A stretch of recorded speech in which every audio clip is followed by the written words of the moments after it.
In the earliest days of the Pokemon world, a region emerged that would carry secrets older than any trainer could imagine, where the boundary between our reality and theirs grew thin enough to glimpse through. Kanto's foundations rest on mysteries that predate the Pokeballs, the gyms, the very concept of championship itself, and in the quiet spaces between what players see and what developers intended, those mysteries wait to be uncovered. Before you settle in, maybe tap subscribe for more calm stories, and share where in the world you're watching from tonight, as we begin our journey through the oldest riddles the franchise has ever carried, starting with the question of what Kanto truly represents in the fabric of existence itself. The Pokemon world was never meant to be separate from our own. When Game Freak released Pokemon Red and Green in Japan on February 27, 1996, the developers embedded our reality directly into their creation, making Kanto a mirror held up to the most populous region of Japan. The real Kanto region sprawls across the eastern coast of Honshu, home to Tokyo and several surrounding prefectures, and the game's version carried that same energy, that same sense of technological advancement, pushing against traditional boundaries. The developers wanted players to feel that Pokemon existed here, in this world, sharing the same history and geography that shaped modern Japan. Evidence of this connection appears throughout the original games in ways that later entries would deliberately obscure. A scientist at the Pewter Museum speaks casually about humanity's moon landing in 1969, referencing the Apollo missions as established historical fact within the Pokemon timeline. Lieutenant Surge carries the title of the Lightning American, a descriptor that assumes the existence of America as a distinct nation separate from the Pokemon regions players explore. Sylph Company maintains a branch in Russia, according to promotional materials from the era, suggesting that the corporate world of Pokemon extends across the same continents and borders that define our own geopolitical landscape. Mew's discovery in South America creates perhaps the most direct link between worlds. The mythical Pokemon's origins in the jungles of Guyana appear in Pokédex entries across multiple game versions, placing one of the franchise's most important creatures in a specific real-world location. These references were intentional choices, not accidents or oversights, reflecting an early design philosophy that treated Pokemon as creatures that could have evolved alongside humanity in our timeline. The games invited players to imagine that somewhere, hidden in unexplored corners of Earth, these mysterious beings might actually exist. This philosophy would shift dramatically as the franchise grew. Later generations scrubbed most real-world references from the games, creating a more self-contained fictional universe where regions replaced countries and the Pokemon world stood entirely separate from our own. But Kanto never fully severed that connection, carrying traces of its original intent forward through remakes and re-releases.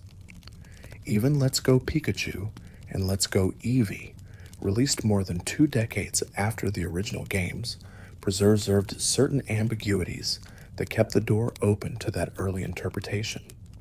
The question of timeline becomes important here, because Kanto exists across multiple versions of itself, each one representing a slightly different reality. The original Red, Blue, and Green versions occupy one timeline, while Fire Red and Leaf Green create another, and the Let's Go games establish a third.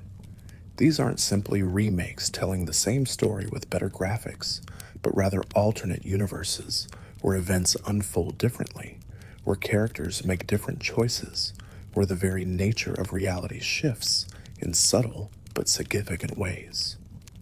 Understanding Kanto's mysteries requires accepting that no single version holds complete truth.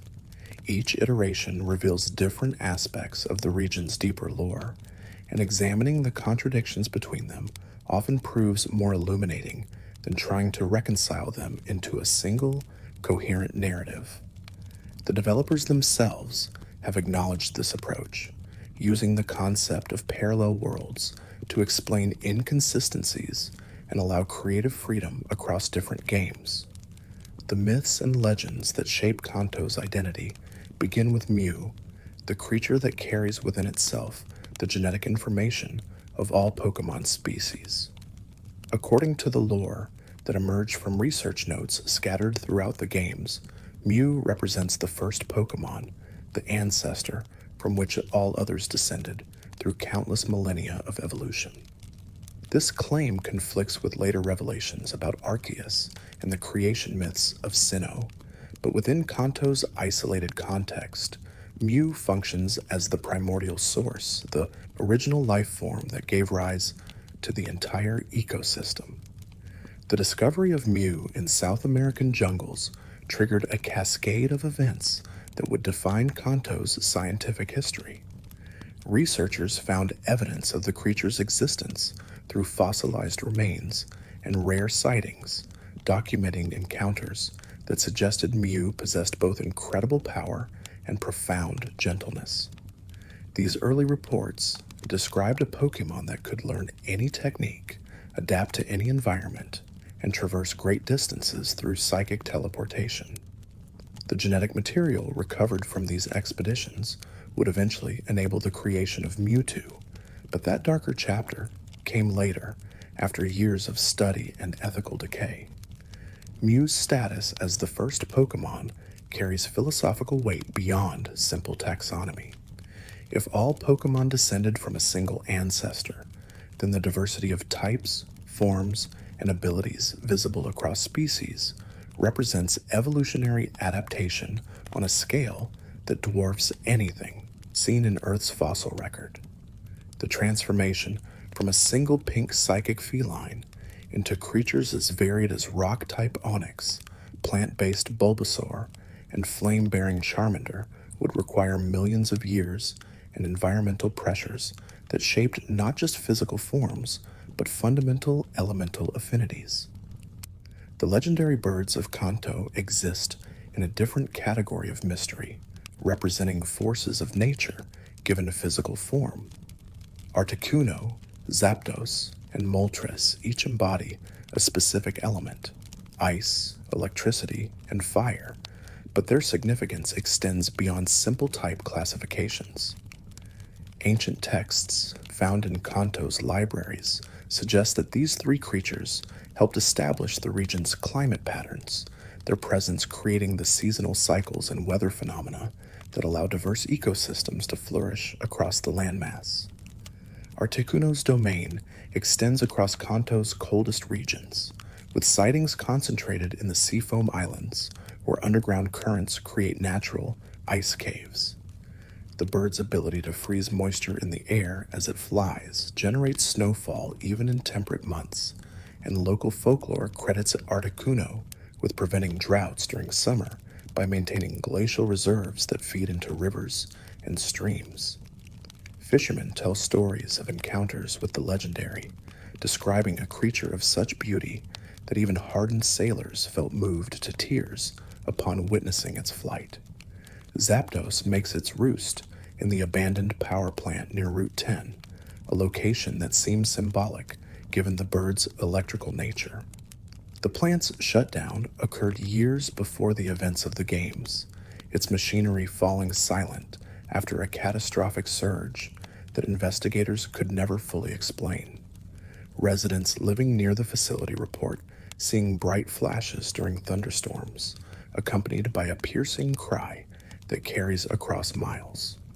Some believe Zapdos caused the original power failure, while others suggest the bird arrived afterward, drawn to the Uckus, residual electromagnetic fields that still permeate the building. The relationship between Zapdos and human technology raises questions about whether legendary Pokemon actively interact with modern civilization or simply respond to environmental changes. The power plant represented Kanto's technological ambitions, a facility designed to provide clean energy through methods that the games never fully explain. Its failure and subsequent abandonment could be read as a cautionary tale about hubris, about humans attempting to harness forces they don't fully understand, while Zapdos's presence afterward might represent nature reclaiming what was built without proper respect for natural order. Moltres inhabits Victory Road, the final challenge before the Pokemon League, and its placement there carries narrative significance beyond simple game design. Victory Road represents the culmination of a trainer's journey through Kanto, a gauntlet that tests everything learned across 8 gym, battles, and countless wild encounters. Moltres' flames burning deep within those caves suggest that true mastery requires confronting forests beyond ordinary training, that becoming a champion means facing the elements themselves in their purest, most dangerous forms. The legendary birds share certain characteristics that distinguish them from other Pokemon. None of them appear to breed, age, or die in ways that conform to natural biological processes. Trainers who capture these creatures find themselves partnered with beings that exist outside normal temporal constraints, immortal, or at least extraordinarily long-lived. This agelessness connects the birds to Kanto's deep history, suggesting they witnessed the region's formation and will likely persist long after current civilizations have faded into archaeology. Mewtwo represents a different category of mystery entirely, a legendary Pokemon created through scientific intervention rather than natural evolution or divine will. As the story of Mewtwo's creation unfolds through journal entries scattered across Cinnabar Island's Pokemon Mansion, a facility that burned years before the games begin. These fragmentary accounts describe researchers working with genetic material recovered from Mew, attempting to create a more powerful version of the mythical Pokemon through cloning and genetic enhancement. The journals reveal a gradual descent from scientific excitement into ethical horror. Early entries brim with enthusiasm about the project's potential, describing successful cellular cultivation and rapid growth beyond all predictions. Later passages grow darker, documenting unexpected mutations, violent behavioral patterns, and growing concerns about whether the creature they were creating could be controlled. The final entries speak of escape and destruction, though the exact circumstances of the mansion's fall remain ambiguous enough to invite speculation. What makes Mewtwo's story particularly haunting is the question of consciousness and suffering. The journals occasionally reference the creature's awareness of its own artificial nature, suggesting that Mewtwo possessed intelligence and self-reflection even during the early stages of development. The implications of creating a sentient being specifically designed for combat, of bringing a consciousness into existence without consent or consideration for its well-being, add moral weight that the games themselves don't explicitly condemn, but allow players to contemplate. Mewtwo's location after the mansion's destruction carries its own significance. The creature retreats to Cerulean Cave, a labyrinth so dangerous that Kanto's government seals the entrance until after the player becomes champion.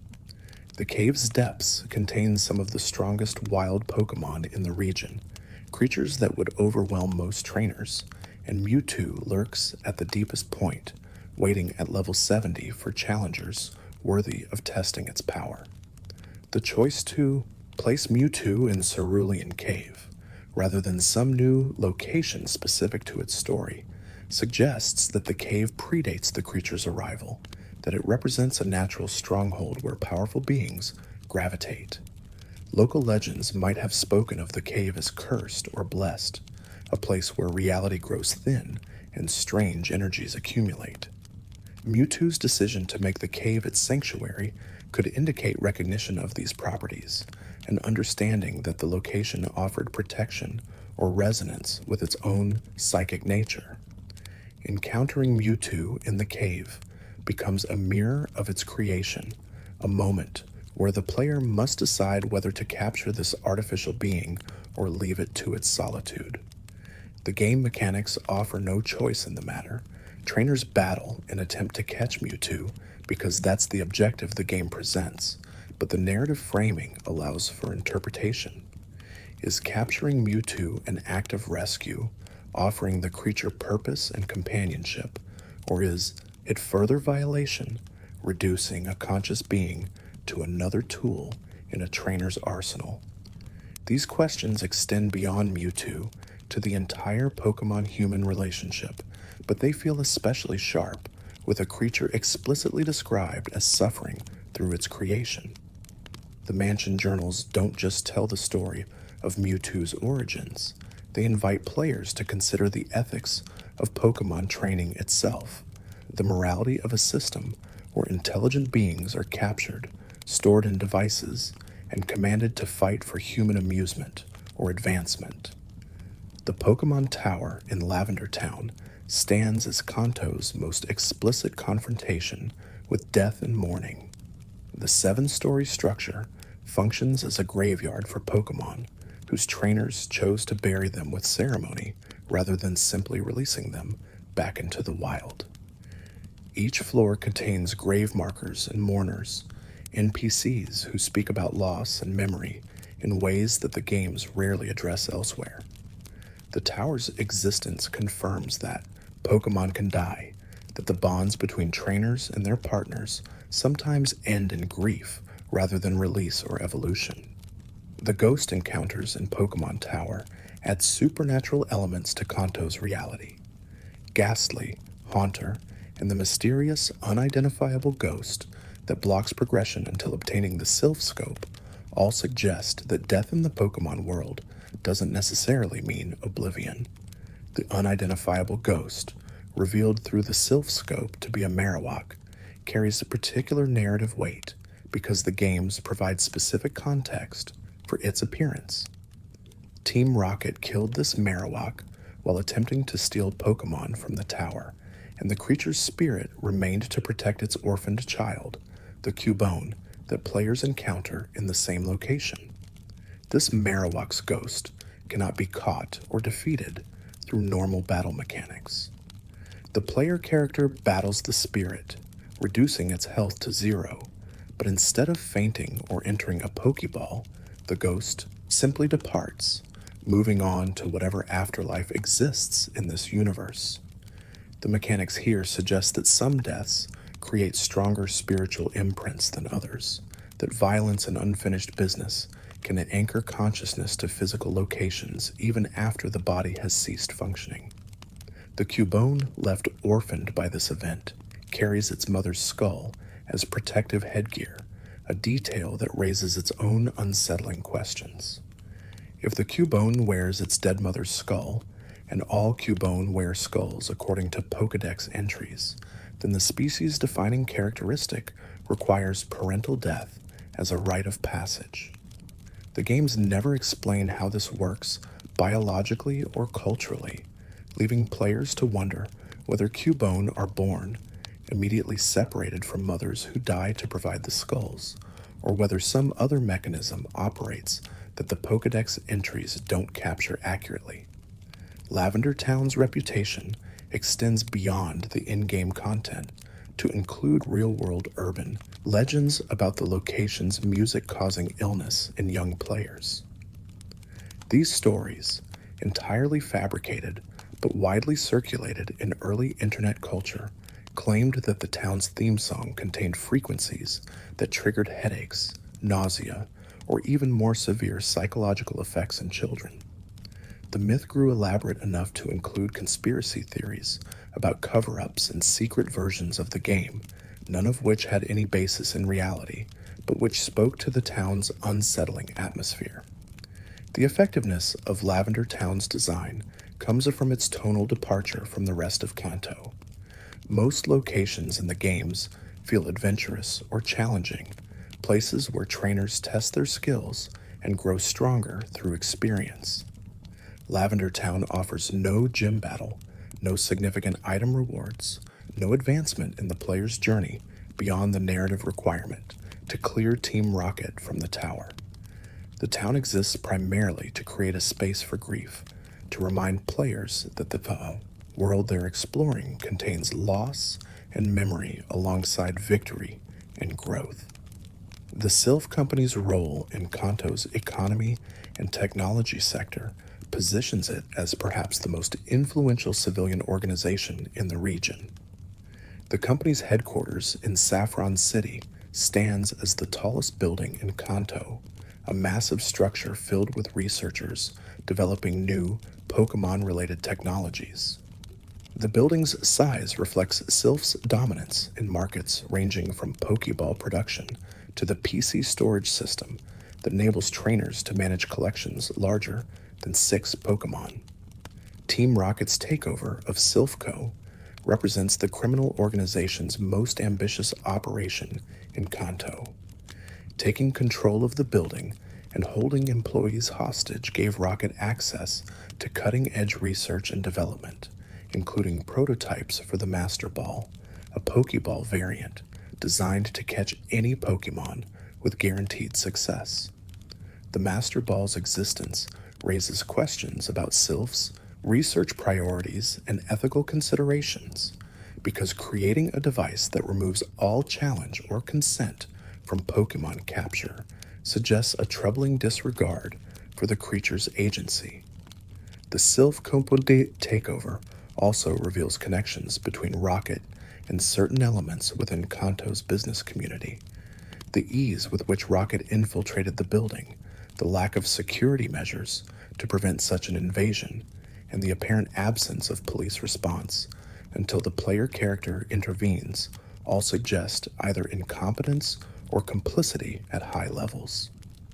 Some interpretations of the game's events propose that Sylph executives might have had arrangements with Rocket, trading access or information for protection or profit, a conspiracy that the games hint at but never confirm. Giovanni's position as both Team Rocket's leader and Viridian City's gym leader creates one of Kanto's most significant revelations. The games don't explicitly announce this connection until late in the story, allowing players to face Giovanni multiple times in different contexts before understanding that the crime boss and the gym leader are the same person. This dual identity raises questions about how deeply criminal influence penetrates Kanto's official institutions, because Giovanni's role as gym leader means he holds a position of civic responsibility while simultaneously running an organization dedicated to theft, exploitation, and violence. Giovanni's characterization suggests someone motivated by power rather than simple greed. His dialogue in various encounters speaks about strength as the ultimate virtue, about the weak deserving subjugation by the strong, a philosophy that justifies Team Rocket's actions as natural expressions of superiority. This social Darwinist worldview positions Giovanni as an ideological villain rather than merely a criminal opportunist, someone who genuinely believes that might makes right and that his success validates his methods. The revelation of Giovanni's identity comes during the Sylphcoven raid, when the player confronts him in the building's upper floors. His defeat there doesn't end Team Rocket's activities, but it begins the organization's collapse. Giovanni flees Sylph, returns to his gym duties briefly, and after losing to the player in an official gym battle, announces his intention to disband Team Rocket and disappear to train alone. This ending carries a note of tragedy, suggesting that Giovanni's philosophy couldn't survive confrontation with a trainer whose strength derived from partnership rather than domination. The disbanding of Team Rocket after Giovanni's departure reveals something about the organization's structure. Without its leader, the remaining members lose direction and cohesion, suggesting that Rocket operated more as a personality cult than a true criminal enterprise. The admins and grunts may have joined for various reasons: money, excitement, belonging, but Giovanni's vision held them together, and without that vision, they scattered. Some members attempted to revive the organization in Johto 3 years later, but those efforts failed to recapture Rocket's original ambition or success. The Sisivii Islands subplot in Fire Red and Leaf Green extends Kanto's geography and introduces new mysteries that connect to the region's broader history. These islands exist as an archipelago south of Kanto's main landmass, accessible only after becoming champion and receiving a special pass. The islands contain their own Pokemon species, cultures, and stories that feel distinct from Kanto proper while still contributing to its larger narrative. Team Rocket's presence in the Savii Islands suggests that Giovanni's influence extended further than the main Kanto landmass, that the organization maintained operations in multiple locations to diversify risk and maximize profit. The Rocket admins encountered in the islands continue working toward their leader's goals even after his disappearance, attempting to locate information or technology that might restore Rocket to its former power. Their loyalty to Giovanni and his vision persists despite all evidence that the organization's time has passed, demonstrating how charismatic leadership can inspire devotion that outlasts practical purpose. The player's encounters with Team Rocket in the Sisivii Islands provide closure that the main game doesn't quite deliver. Defeating the admins, recovering stolen Pokemon, and protecting the island's inhabitants from exploitation allows the player to finish what began in Kanto proper, to ensure that Rocket's dissolution is complete and permanent. This extended narrative treats the organization not as a simple antagonist to be defeated once and forgotten, but as a persistent threat that requires thorough dismantling to prevent resurgence. The timeline of Kanto's history becomes clearer when examining the game's internal references and connections to other regions. The moon, landing mentioned in Pewter Museum, places the Pokemon world's technological development roughly parallel to our own mid-20th century timeline. If humanity reached the moon in 1969 within the Pokemon universe, then the games themselves take place sometime in the 1990s or early 2000s, depending on interpretation. This dating matters because it establishes when certain technologies emerged and how quickly society adapted to widespread Pokemon training. The invention of Pokeballs represents one of the most significant technological achievements in this timeline, enabling mass capture and storage of creatures that previously existed only in the wild. The exact date of this invention remains unclear, but references suggest it occurred within the past century, transforming society from one where Pokemon were wild animals to one where they became partners, tools, and economic resources. This transformation would have caused social upheaval as dramatic as any industrial revolution, creating new industries while destroying old ones, empowering some communities while marginalizing others. Kanto's position as a technological leader connects directly to this transformation. The region's cities and corporations specialized in Pokemon-related technology, from Sylph's Pokeball production to the PC storage system that Bill developed to the various research facilities studying Pokemon genetics and behavior. This specialization created wealth and influence, positioning Kanto as a center of power in the broader Pokemon world. The Pokemon League itself, while appearing in multiple regions, maintains its most prestigious iteration in Kanto, drawing trainers from across the world to test themselves against the Elite Four. The relationship between Kanto and Johto adds another dimension to regional history. The two landmasses connect directly, sharing certain Pokemon species and cultural touchpoints while maintaining distinct identities. Johto's more traditional character, with its focus on history and preservation, contrasts with Kanto's aggressive modernization, suggesting different philosophical approaches to the same challenges.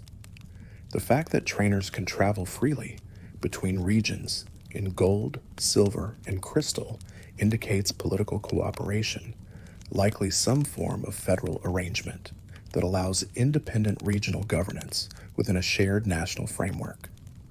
Professor Oak's role in Kanto's scientific community positions him as a bridge between academic research and practical application.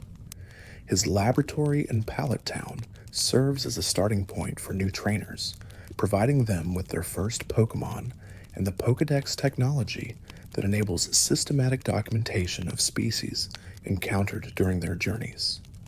Oak's research focuses on cataloging Pokémon and understanding their relationships, building a comprehensive database that could inform everything from conservation efforts to battle strategy. The choice to give beginning trainers Pokémon from Oak's personal stock rather than having them catch wild Pokémon carries interesting implications. Oak breeds and raises these starter Pokémon specifically for new trainers, suggesting a belief that bonds formed early between human and Pokémon create stronger partnerships than those developed through capture of wild specimens. The starters, Bulbasaur, Charmander, and Squirtle, all come from evolutionary lines that aren't native to Kanto's immediate area, meaning Oak imported breeding stock from other regions to provide trainers with diverse type options. Oak's relationship with his grandson, the player's rival in most Kanto games, adds personal stakes to the professor's work. The rival character's arc from arrogant competitor to respectful friend mirrors broader themes about strength and partnership that run through the games. Oak's gentle corrections and encouragement throughout this arc suggest that he uses his position not just to advance scientific knowledge, but to shape the next generation of trainers into people who understand that power without compassion leads to isolation. The Elite Four represents Kanto's strongest trainers, gatekeepers who test challengers before they can face the champion. Each member specializes in a specific type, creating a gauntlet that requires balanced teams and strategic thinking to overcome. Lorelei's ice types, Bruno's fighting Pokémon, Agatha's ghosts and poisons, and Lance's dragons each test different aspects of a trainer's preparation and adaptability. Lance's position as the final Elite Four member before the champion battle makes him the ultimate test of a challenger's worthiness. His dragon-type specialty represents the rarest and most powerful Pokémon types in Kanto, creatures that evolve late and require significant investment to reach their full potential. The fact that Lance uses multiple Dragonite, a pseudo-legendary Pokémon, demonstrates his skill at raising and training creatures that most trainers never successfully develop. The champion's identity varies across different Kanto iterations. In the original games and their remakes, the player's rival becomes champion by arriving at the Pokémon League just ahead of the protagonist, defeating the Elite Four and claiming the title moments before the player's own attempt. This timing creates the ultimate rival battle, transforming what could have been a separate encounter into the climax of the entire journey. Defeating someone who just conquered the region's strongest trainers proves the player's superiority in a way that no other victory could match. In Let's Go Pikachu and Let's Go Eevee, the champion role falls to Trace, the game's rival character, maintaining the structure while changing the specific personalities involved. The narrative impact remains similar. The player's journey culminates in surpassing someone who started at the same point, who faced the same challenges, but who took a slightly different path. The rival's team reflects their choices and preferences, creating a final battle that feels personal rather than simply difficult. The post-champion content in various Kanto games reveals that becoming the strongest doesn't mean the journey ends. The Pokédex completion quest continues, requiring trainers to seek out rare species and complete their documentation. Legendary Pokémon like Mewtwo, the birds, and in some versions, Mew herself, remain uncaught until after achieving champion status, suggesting that true mastery requires more than simply defeating other trainers. The connection between Kanto's events and the later Johto games creates a sense of consequence rare in video game sequels. 3 years after Red's journey, a new protagonist explores Johto and eventually travels to Kanto, finding the region changed by time. Team Rocket has attempted revival, but ultimately fails. Giovanni's gym sits closed or occupied by a new leader, and Red himself has vanished into solitude atop Mount Silver. Red's transformation from active champion to silent hermit has inspired countless fan theories and interpretations. Some read his retreat as depression or trauma, others as spiritual quest or simple preference for solitude. The games themselves offer no explanation, presenting Red as he is, waiting at the mountain's peak with the strongest team any trainer faces in the games. His silence, never speaking even a single word during the encounter, adds to the mystery, making him feel less like a character and more like a force of nature. The battle against Red represents closure for players who began their Pokemon journeys in Kanto. Facing the protagonist of the previous game, now rendered as the ultimate challenge in the sequel, creates a moment where past and present collide. Defeating Red doesn't diminish his accomplishments or story, but rather positions the new protagonist as the next stage in an ongoing narrative, someone capable of surpassing even the legendary trainer who first conquered Kanto. The unused content and beta elements discovered in Kanto's games through data mining reveal roads not taken, ideas explored and abandoned during development. Early sprites show Pokemon with different designs, suggesting that the final forms of familiar creatures emerged from iteration and refinement. Move lists for scrapped techniques hint at mechanics that developers considered but ultimately rejected, providing glimpses of what battles might have looked like under different design philosophies. The missing no glitch, while unintended, became one of Kanto's most famous mysteries. This corruption entity, accessible through specific actions in the original games, existed in a space between legitimate game content and pure error. Encountering Missing No could duplicate items, corrupt save data, or simply create a bizarre moment where players saw behind the curtain of the game's programming. The glitch's prevalence and the community knowledge that developed around it transformed an accident into a form of folk knowledge, passed between players through word of mouth and early internet forums. The truck near the SS Anne spawned another famous myth, with players convinced that moving it through specific actions would reveal Mew underneath. This belief persisted despite no legitimate method to actually move the truck, demonstrating how badly players wanted to find secrets in Kanto that the developers never intentionally placed. The myth's endurance speaks to a desire for hidden depths, for the idea that thorough exploration and clever thinking could unlock rewards beyond those the game explicitly offered. Mew's actual distribution as an event-exclusive Pokemon created frustration and fascination in equal measure. The creature that defined Kanto's deepest mysteries couldn't be obtained through normal gameplay, requiring attendance at specific promotional events or use of glitches like the Mew glitch discovered years after the game's release. This exclusivity made Mew simultaneously more precious and more frustrating, a carrot dangled just beyond reach for players who wanted to complete their Pokédex through legitimate means.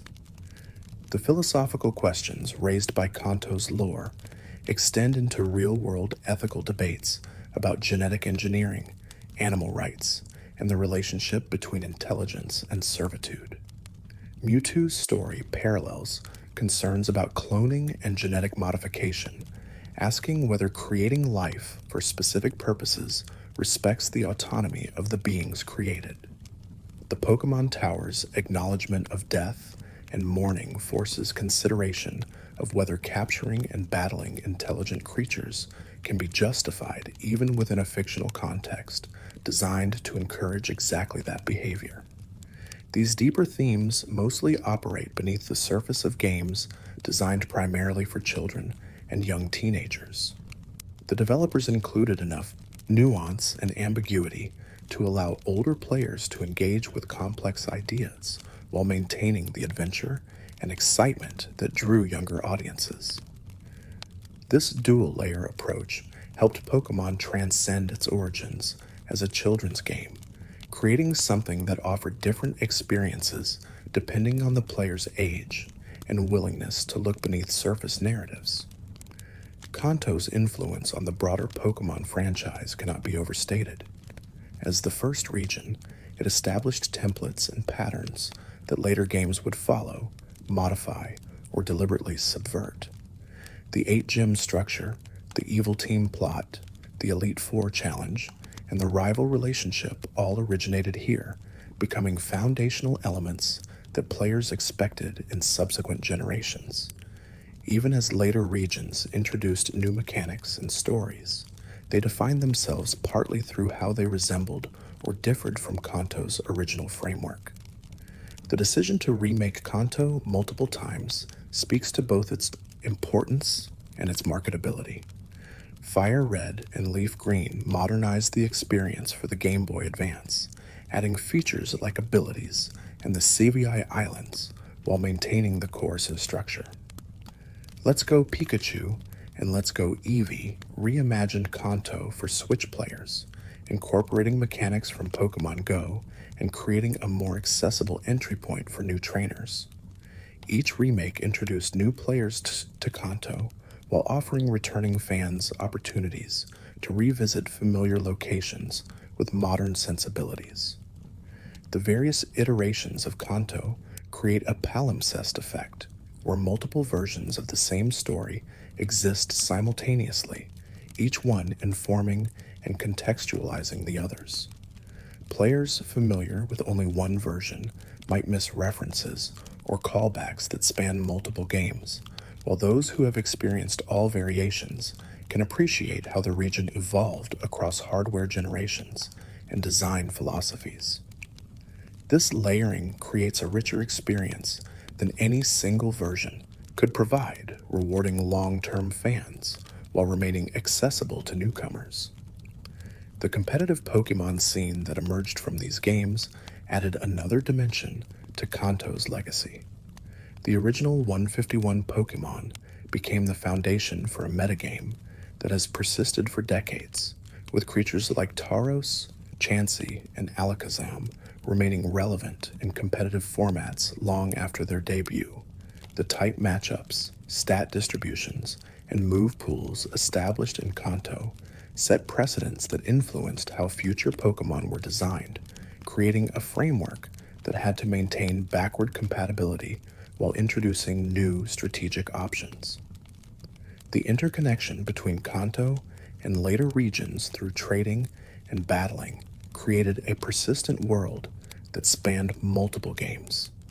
Pokemon caught in Kanto could be transferred to Johto, then to Hoenn, and so on through subsequent generations, creating lineages that connected back to the very first games. This continuity allowed players to maintain relationships with specific Pokemon across decades of real-world time, forming attachments that the games themselves deliberately fostered through mechanics like friendship evolution and Pokemon Amy. The cultural impact of Kanto extended far beyond the games themselves, spawning an anime series, a trading card game, countless merchandise lines, and a multimedia empire that became the highest-grossing media franchise in history. The region's Pokemon became globally recognized icons, with Pikachu in particular achieving a level of fame that transcended the games entirely. This cultural penetration meant that even people who never played Pokemon games could recognize Kanto's creatures, creating a shared vocabulary that crossed linguistic and cultural boundaries. The nostalgia factor surrounding Kanto has influenced the franchise's direction, in both positive and problematic ways. On one hand, the region's popularity ensured continued investment and attention, leading to remakes and special features that kept classic Pokemon relevant.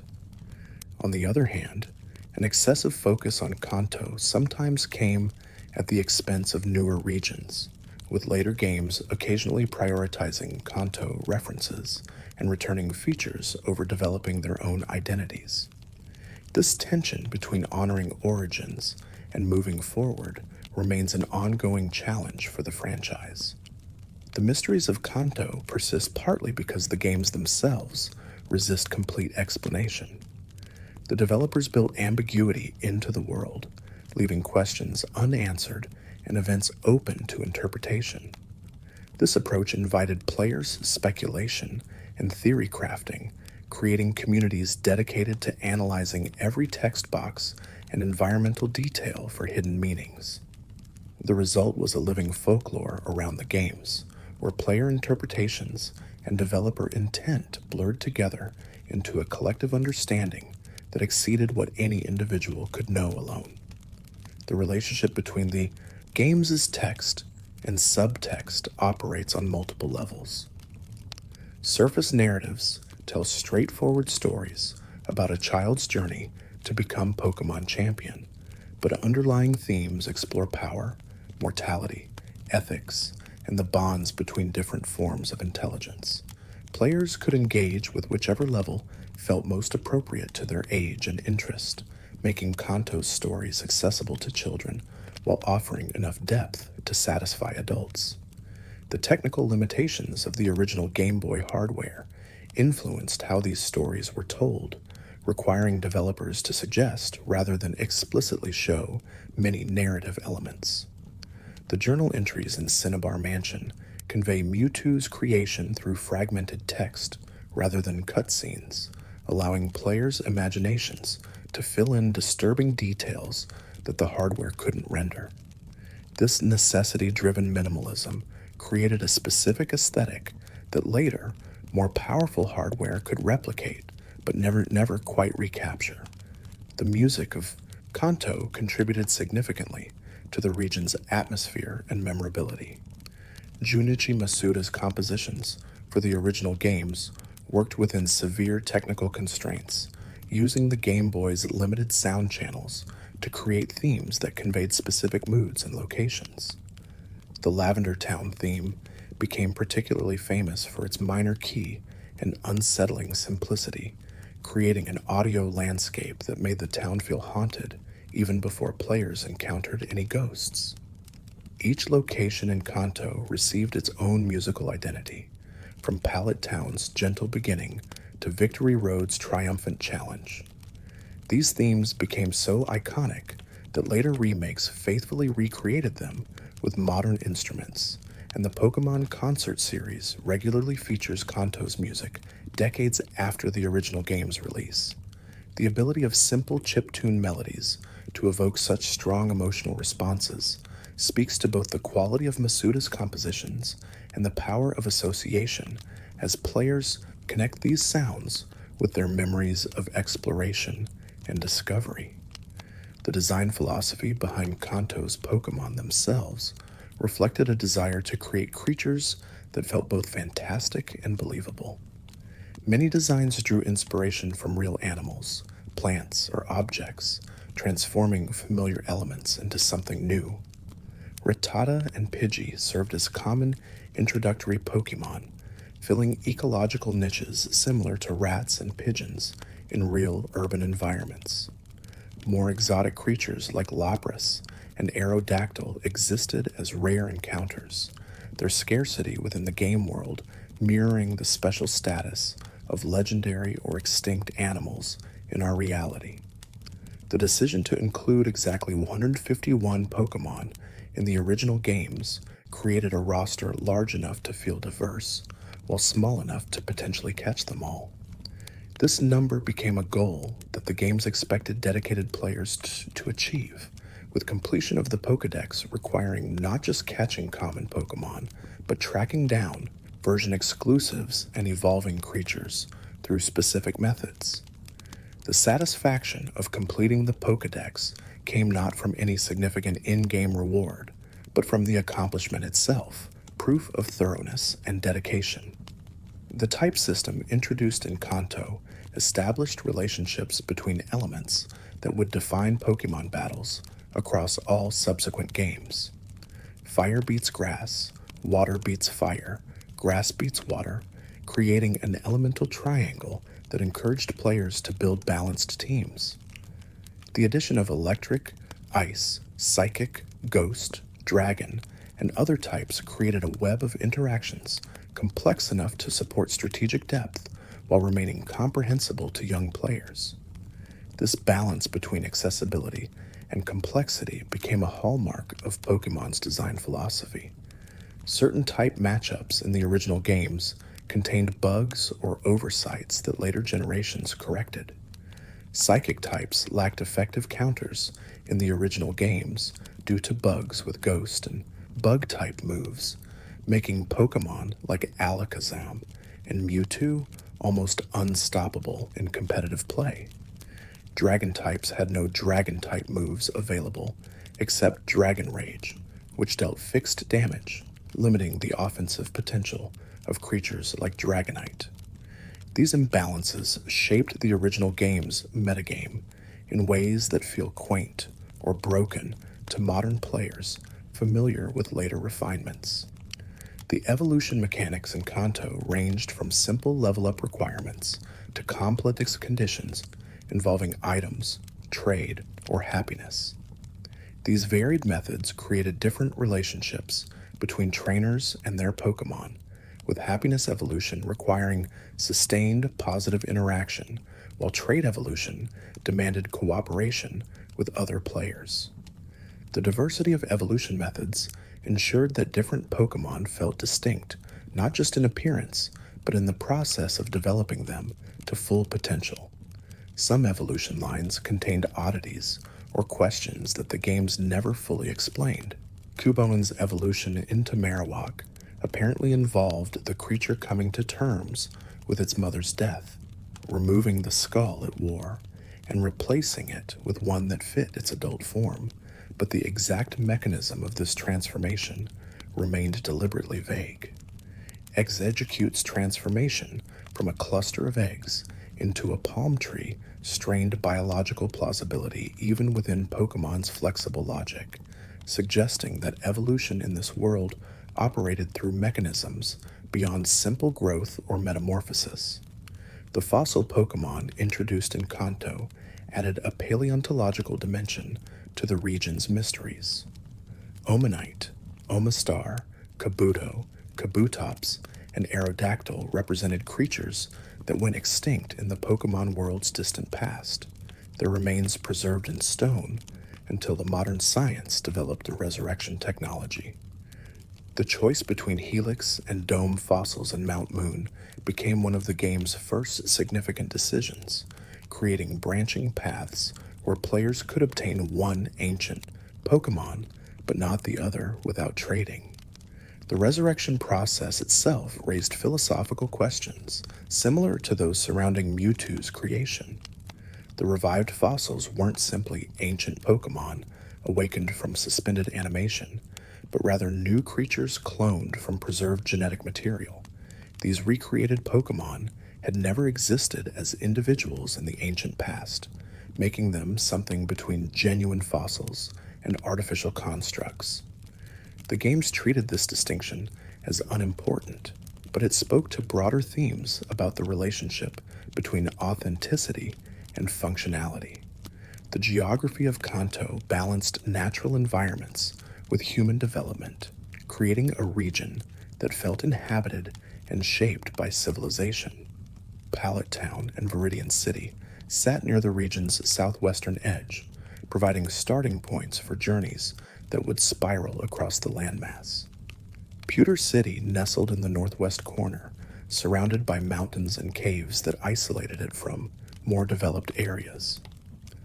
Cerulean City occupied the northern central area, positioned near waterways and routes that connected to multiple other locations. The eastern portion of Kanto featured Lavender Town and the routes leading to Fuchsia City, creating a corridor through areas that felt more rural and traditional than the modernized West. Saffron City stood at the region's center, a metropolis whose skyscrapers and corporate headquarters represented the peak of Kanto's economic and technological development. The cycling road connected Celadon City to Fuchsia, providing a highway that demonstrated infrastructure investment in maintaining efficient trade routes. The islands south of Kanto's mainland, introduced in fire red and leaf green, expanded the region's geography while maintaining thematic consistency. One island through 7 island. Each possessed unique characteristics, from resort beaches to volcanic caverns, creating variety within the archipelago. The island's relative isolation from the mainland allowed them to develop distinct cultures while still participating in Kanto's broader political and economic systems. The placement of gyms across Kanto's geography reflected both gameplay pacing and thematic considerations. Brock's rock-type gym in Pewter City provided an early challenge that encouraged players to catch diverse Pokémon rather than relying solely on their starter. Misty's water-type gym in Cerulean continued this educational process, teaching type advantages through battles that rewarded strategic thinking. Lieutenant Surge's electric-type gym introduced environmental puzzles alongside battles, expanding the definition of what a gym challenge could entail. The later gyms increased in complexity and difficulty, with Sabrina's teleporter puzzle in Saffron and Blaine's trivia questions in Cinnabar offering variation beyond simple trainer battles. This progression ensured that gym challenges felt fresh throughout the journey rather than becoming repetitive. Giovanni's Earth Badge in Viridian served as both the final gym challenge and a narrative climax, combining mechanical difficulty with story significance. The Victory Road dungeon represented the ultimate test of a trainer's preparation before facing the Elite Four. The cave's multiple floors required navigation through maze-like passages while battling high-level trainers and wild Pokémon. The presence of Moltres deep within Victory Road added legendary encounter to an already challenging location, rewarding thorough exploration with access to one of Kanto's most powerful Pokémon. The design of Victory Road reflected game design philosophy that valued challenging players while maintaining achievable difficulty. The path through the cave required using HMs to manipulate the environment, pushing boulders and surfing across water to reach new areas.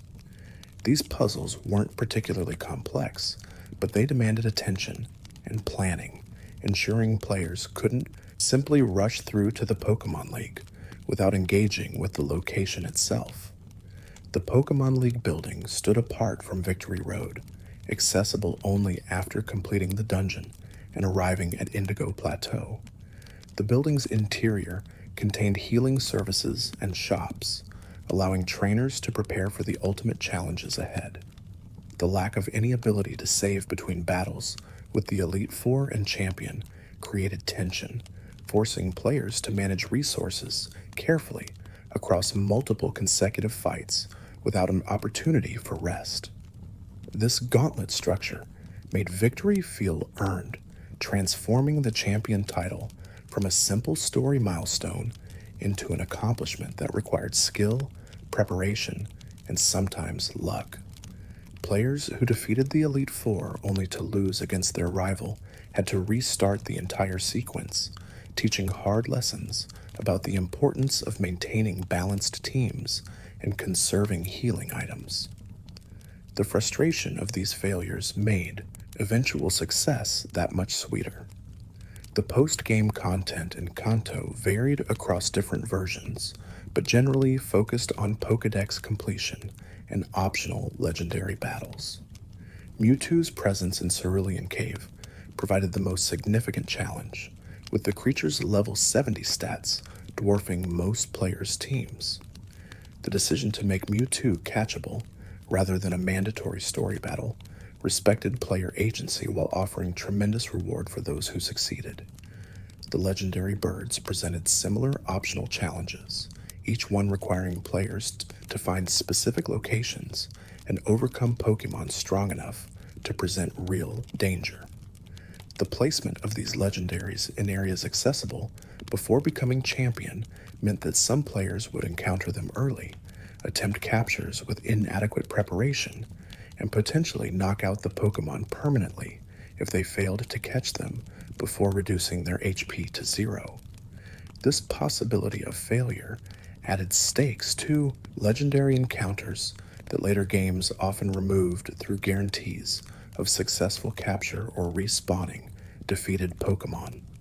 Mew's exclusivity created the ultimate Pokédex challenge, a Pokemon that couldn't be obtained through normal gameplay, regardless of skill or dedication. Event distributions and promotional giveaways provided the only legitimate ways to obtain Mew in the original games, while glitches like the Mew glitch offered illegitimate but functional alternatives. The community knowledge surrounding these glitches became part of Kanto's folklore, with players sharing instructions through word of mouth and early internet forums. The presence of unobtainable Pokemon raised questions about what completing the Pokédex truly meant. Did completion require catching all 151 Pokemon, or did seeing them all through battles and trades count?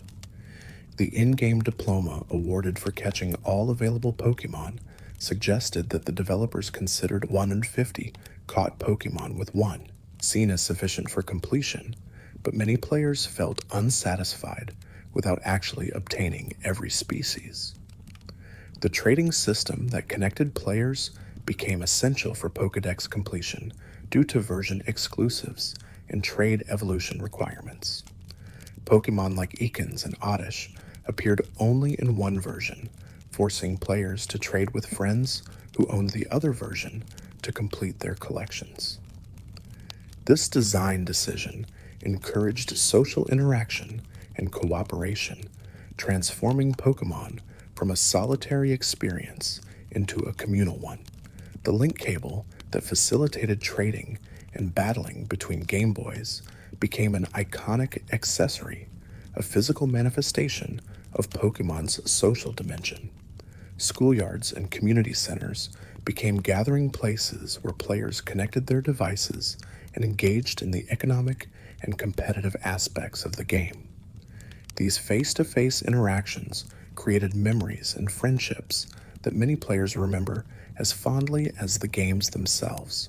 The culture that emerged around trading included scams, generosity, and everything in between. Stories circulated about players who traded rare Pokemon only to have partners disconnect before trading back, creating losses that felt devastating to young players who had invested hours into raising those creatures. Other stories told of players who bred extra starters or caught duplicate legendaries through glitches, distributing them freely to help others complete their Pokédexes. This moral ecosystem operated without official rules or enforcement, relying entirely on community norms and individual integrity. The competitive scene that developed around Pokemon battling added depth to systems that might otherwise have felt shallow. The discovery that certain Pokemon, moves, and strategies dominated others created a metagame where skilled players could overcome numerical disadvantages through superior tactics. The original game's lack of abilities and held items created a simpler, competitive environment than later generations, but one that still rewarded deep understanding of type matchups, stat distributions, and move pools. Certain Pokemon emerged as staples of competitive teams due to their stats and available moves. Tauros's combination of speed and power made it a ubiquitous threat, capable of overwhelming opponents with Hyper Beam before they could respond. Chansey's massive HP pool and access to status moves allowed it to wall opponents indefinitely, forcing switches and creating opportunities for team momentum. Alakazam's special stats and speed let it function as a devastating sweeper, eliminating multiple opponents before they could land effective hits. The discovery of glitches and exploits added layers to competitive play that the developers never intended. The sleep mechanics in the original games allowed sleeping Pokemon to wake up only at the end of turns, giving opponents multiple free turns to set up or attack. The Hyper Beam glitch that eliminated the recharge turn when the move knocked out an opponent made the attack far more powerful than its description suggested. These mechanical quirks created emergent strategies that pushed the boundaries of how the game could be played. The speedrunning community that eventually formed around Kanto games added another dimension to how players engaged with the content. Speedrunners discovered route optimizations, manipulation techniques, and sequence breaks that allowed completion of the games in a fraction of the time casual playthroughs required.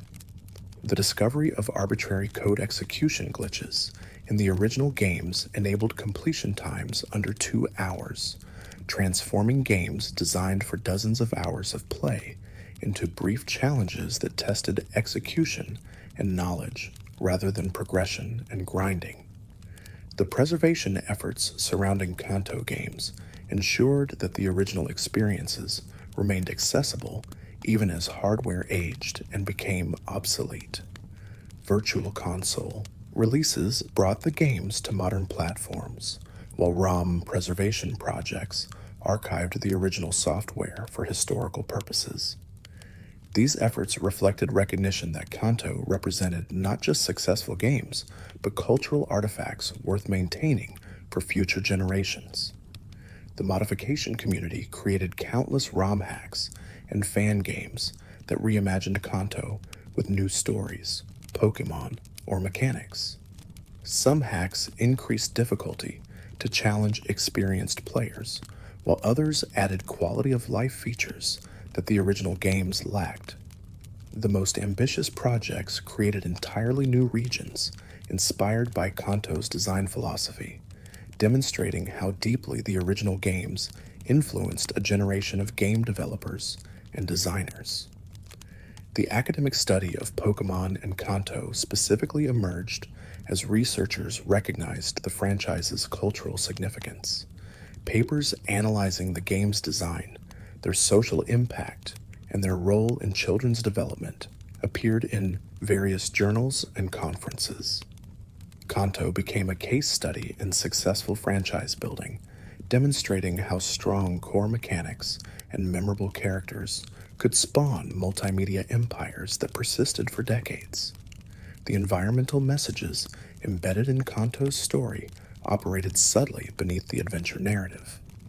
The pollution in Celadon City, the abandoned power plant, and the industrial development throughout the region all suggested tensions between progress and preservation. These themes never dominated the story, but created background awareness that human activity affected the Pokemon world in ways both beneficial and harmful.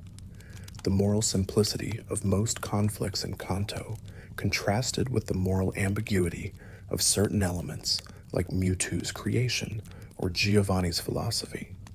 Team Rocket served as obviously antagonistic, but the games occasionally suggested that the systems allowing Rocket to flourish might themselves be problematic. The ease with which criminal organizations infiltrated legitimate institutions, the lack of effective law enforcement, and the reliance on child trainers to solve serious problems all hinted at deeper dysfunctions that the games didn't explore. The absence of parents in the player character's life became a common observation about Pokemon games, with Kanto establishing the pattern that later entries would follow. The player's mother appeared briefly, but played no role in preventing her child from leaving home to travel dangerous routes and battle powerful creatures. The decision to send 11-year-olds on journeys that involved confronting criminal organizations and legendary Pokemon required accepting the game's logic rather than applying real-world safety considerations.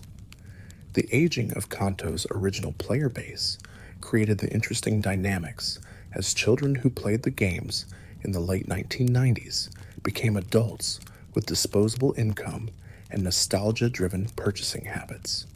Nintendo and the Pokémon Company recognized this demographic shift, creating products that appealed to adult fans while maintaining the series' accessibility to new generations of children. The Let's Go games represented this balance, offering simplified mechanics for young players while including enough callbacks and references to satisfy returning fans. The speculation about Kanto's future in the franchise remains ongoing, with fans debating whether another remake might eventually appear or whether the region has been revisited enough. The release of Pokémon Legends, Arceus demonstrated willingness to dramatically reimagine regions and mechanics, raising possibilities that future Kanto games might similarly diverge from established templates. These potential futures remain speculative, but they demonstrate that Kanto retains cultural relevance and commercial viability more than 25 years after its introduction. The parallel timelines and alternate universes that emerged from Kanto's multiple versions created a framework that later games explicitly adopted. The revelation in Pokémon Omega Ruby and Alpha Sapphire that a multiverse existed within the franchise retroactively explained inconsistencies between different games and versions. Kanto existed across multiple timelines, each one slightly different from the others, each one equally valid within its own context. This multiverse concept allowed the franchise to have its cake and eat it too, maintaining continuity where convenient while discarding it when limitations or new directions required contradiction. The approach frustrated some fans who preferred definitive canon, but satisfied others who enjoyed the flexibility and creative possibilities that parallel worlds enabled. Kanto benefited from this framework more than most regions, as its multiple iterations and remakes created the most obvious timeline divergences. The question of what makes Kanto special compared to later regions inspires ongoing debate among fans. Some argue that nostalgia and primacy bias explain Kanto's enduring popularity, that being first doesn't necessarily mean being best. Others maintain that Kanto's design achieved a balance and coherence that later regions struggled to match, that the original 151 Pokémon represented a focused vision that became diluted as the total number of species grew into the hundreds. The reality likely combines both perspectives, with Kanto benefiting from both genuine design strengths and the powerful nostalgia of first experiences. The region's influence on everything that followed means that even players who started with later generations encountered Kanto's DNA in the structure and mechanics of their games. This indirect influence ensured that Kanto remained relevant even to players who never directly explored the region. The mysteries of Kanto persist because they resist complete resolution, because the games deliberately leave gaps for players to fill with interpretation and imagination. The fate of certain characters remains ambiguous, the motivations behind specific events stay partially obscure, and the broader implications of the world's rules invite speculation rather than providing definitive answers. This incompleteness transforms Kanto from a finished product into a perpetual question, a world that exists as much in players' minds as in the game's code. The community that formed around discussing and theorizing about Kanto's mysteries created shared knowledge that exceeded what any individual could discover alone. Forums, wikis, and video essays compiled information from across different games, interviews, and supplementary materials, building comprehensive understandings that the games themselves never fully articulated. This collaborative knowledge building demonstrated how communities could engage with media in ways that enhanced rather than simply consumed the original content. The deepest lore of Kanto ultimately concerns the relationship between humans and Pokémon, the ethics and logistics of a world where intelligent creatures battle at human direction. The games present this relationship as natural and beneficial, but the elements they include, the gravestones and Pokemon Tower, the tortured creation of Mewtwo, the criminal exploitation by Team Rocket, allow for readings that question whether the system truly serves both species equally. These darker interpretations exist alongside lighter ones that emphasize friendship, adventure, and mutual growth. The flexibility to support multiple readings makes Kanto's world richer than purely straightforward narratives could achieve. Players can engage with the darkness if they choose, or they can focus on the adventure and excitement, with both approaches finding support in the game's content. The technical achievements of creating Kanto on Game Boy hardware deserve recognition alongside the creative successes.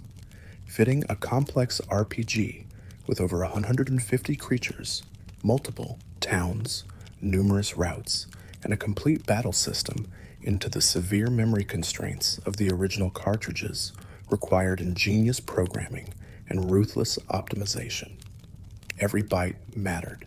Every sprite and text string had to be carefully considered for whether it truly needed inclusion. The famous story of Satoru Iwata optimizing the game's code enough to fit both Kanto and Johto into gold and silver's cartridge demonstrates the level of technical skill involved in these projects.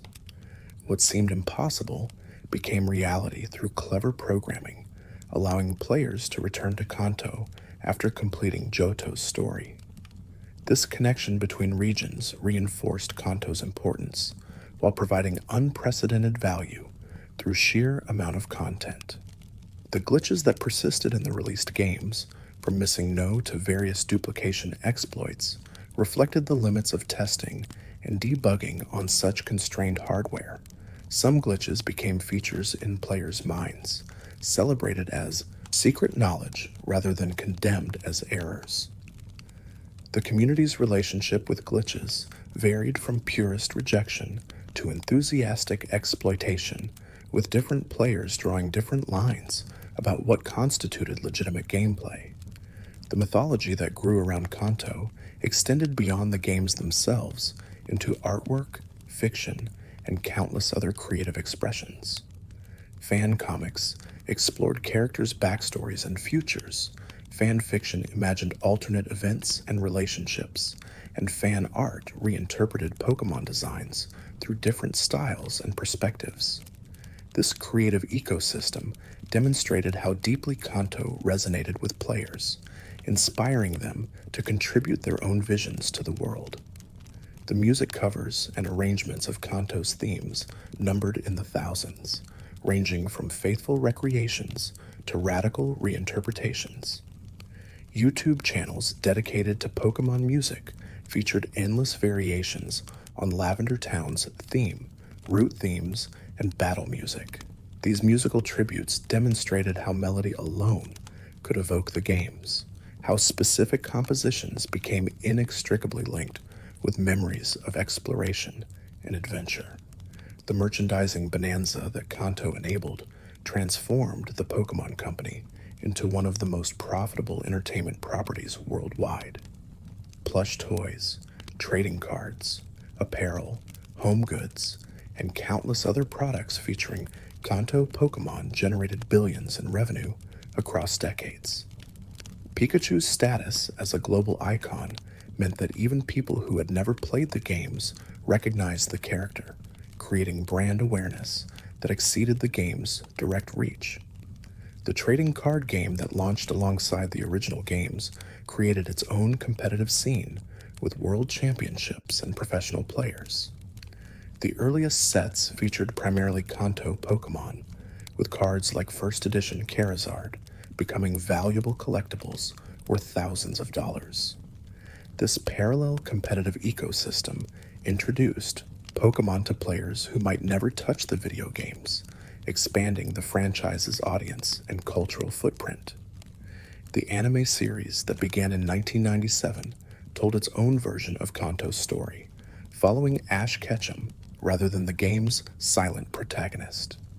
The anime's divergence from game canon created a separate but related version of Kanto, one that influenced how many players understood the region despite the differences. Characters like Brock and Misty became inseparable from their anime portrayals in many fans' minds, even though the games portrayed them differently.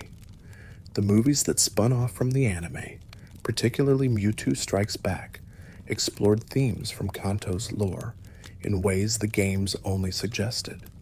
The film's examination of Mewtwo's existential crisis and search for purpose gave the creature emotional depth that the games implied but couldn't fully develop through text boxes alone. This multimedia approach to storytelling allowed different aspects of Kanto's world to shine through different media, creating a richer overall narrative than any single format could provide.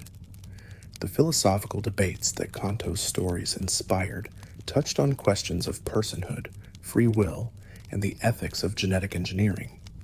Academic discussions of Mewtwo's creation compared it to real-world debates about cloning and synthetic biology, using the fictional example to explore actual ethical frameworks.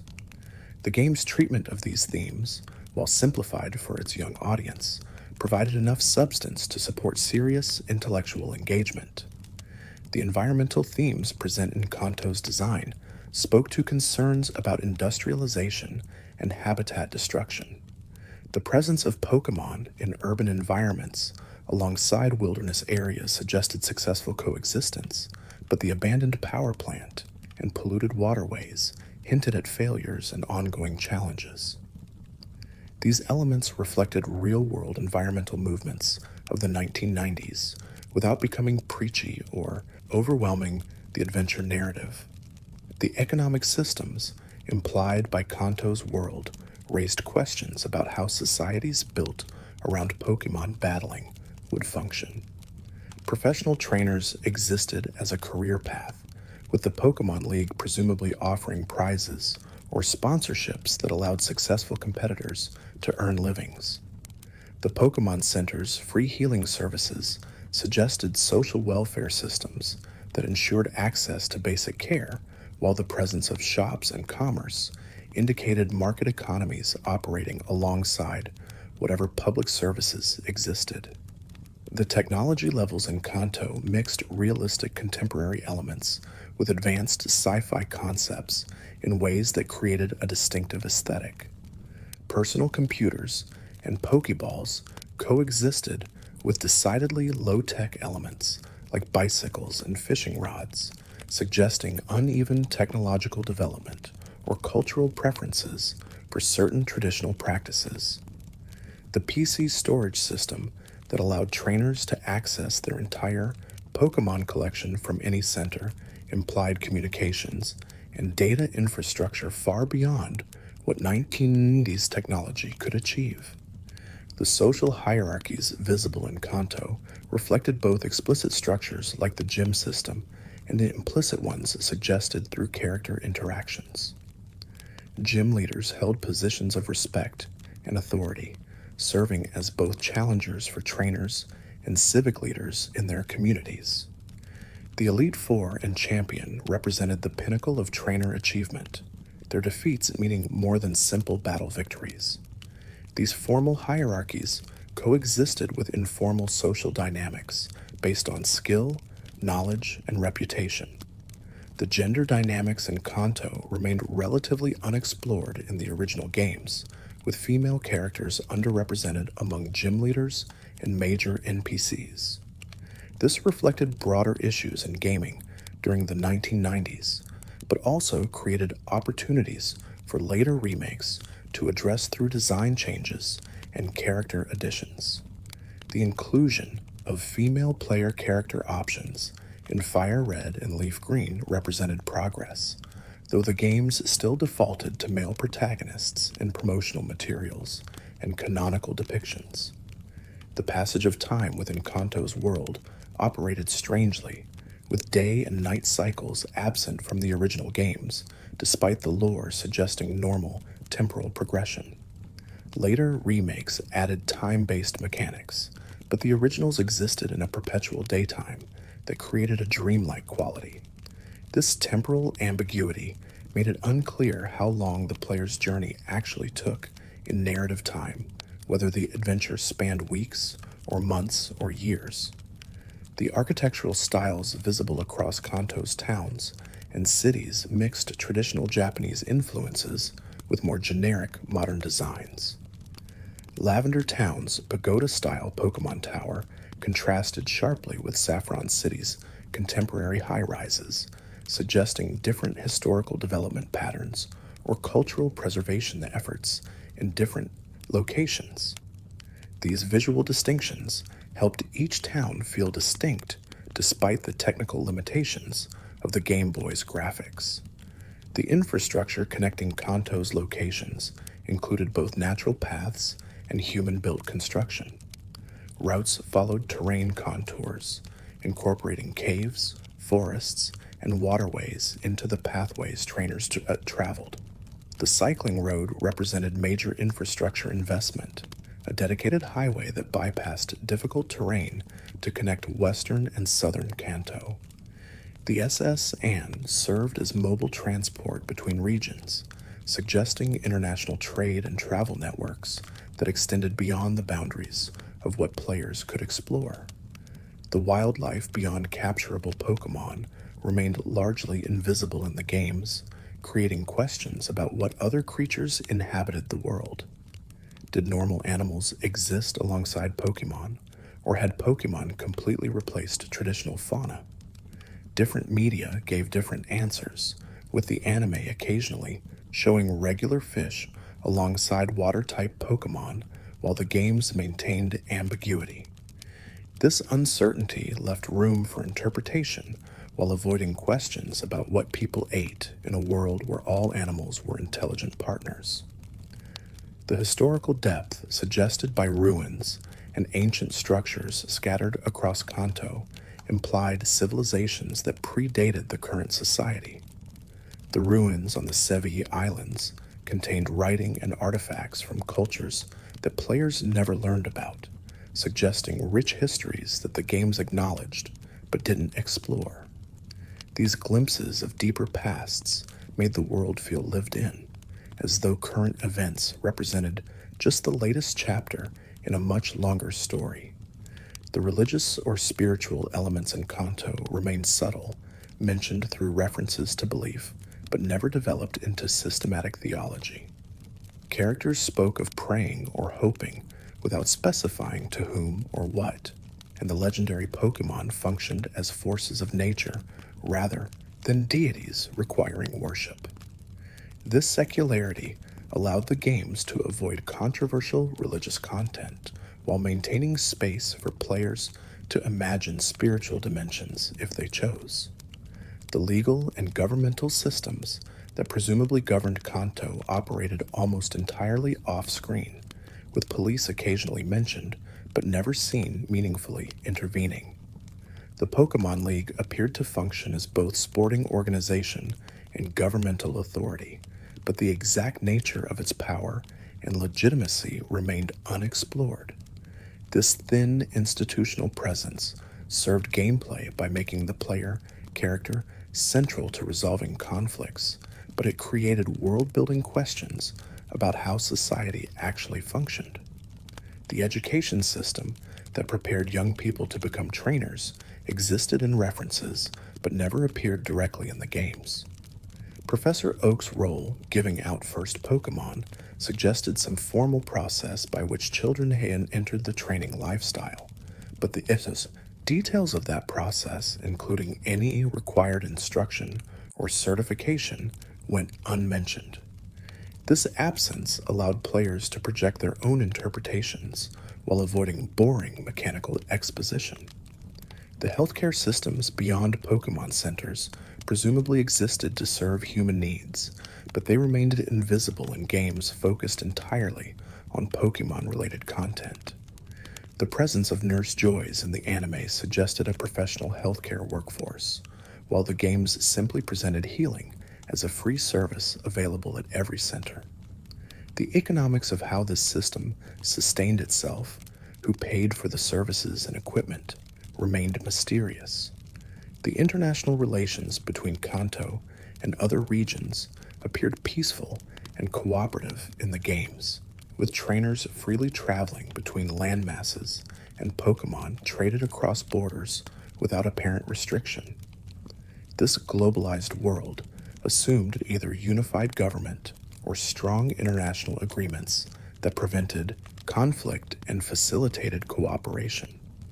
The absence of military forces or border security suggested either utopian peace or simply narrative focus that excluded such elements.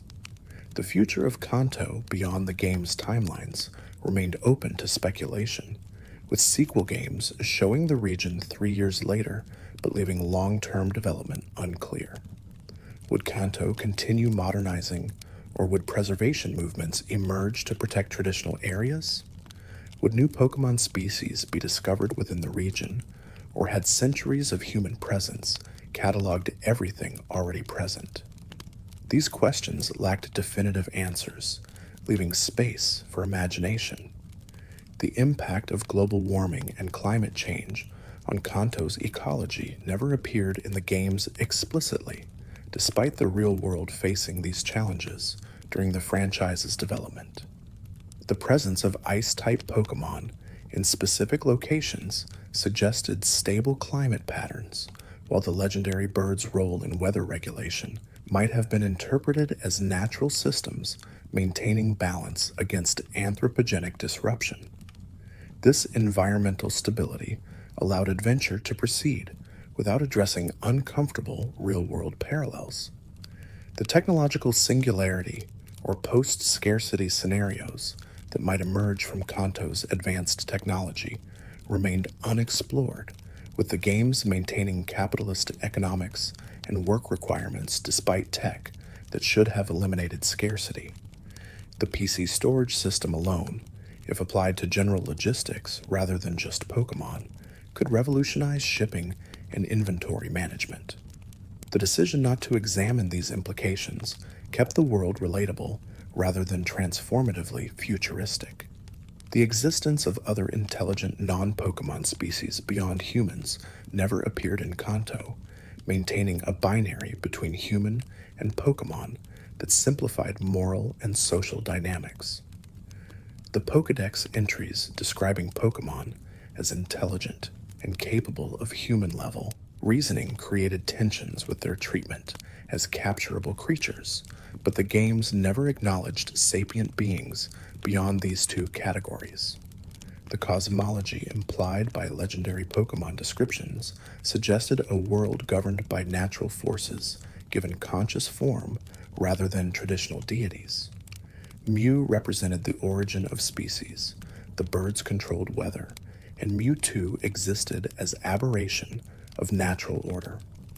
This quasi-scientific mythology avoided religious overtones while maintaining room for wonder and mystery.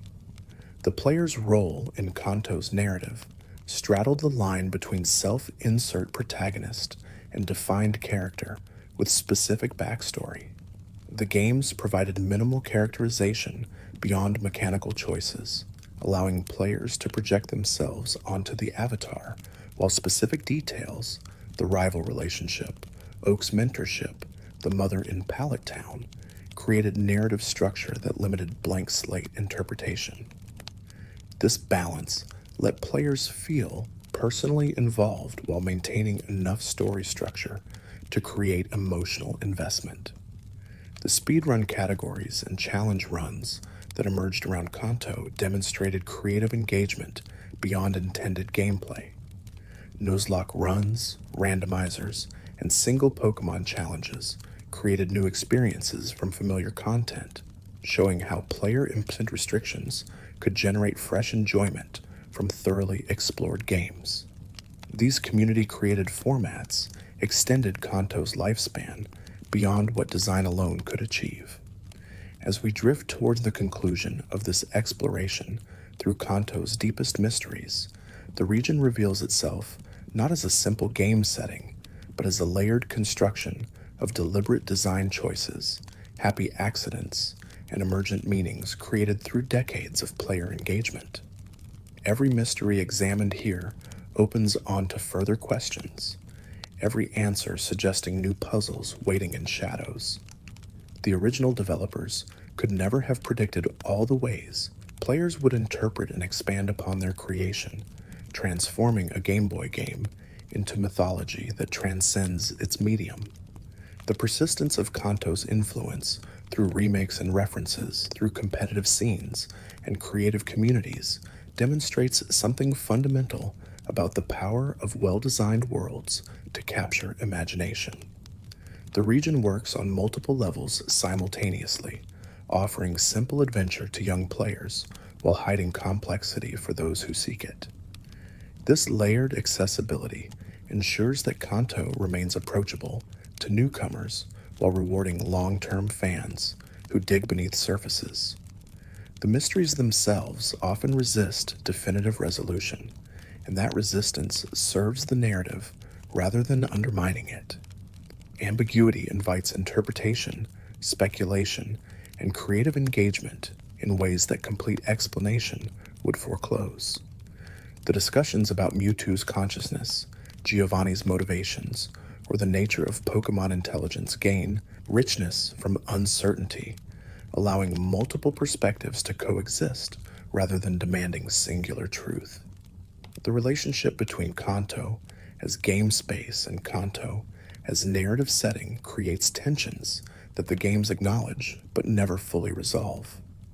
Mechanical requirements like HMs and progression gates serve gameplay by controlling access to areas, but they create world-building questions about why natural obstacles prevent experienced trainers from proceeding.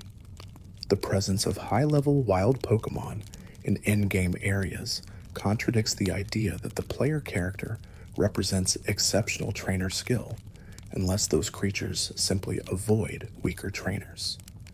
These tensions between mechanics and narrative characterize most games, but feel particularly visible in Pokemon due to the franchise's longevity and cultural penetration.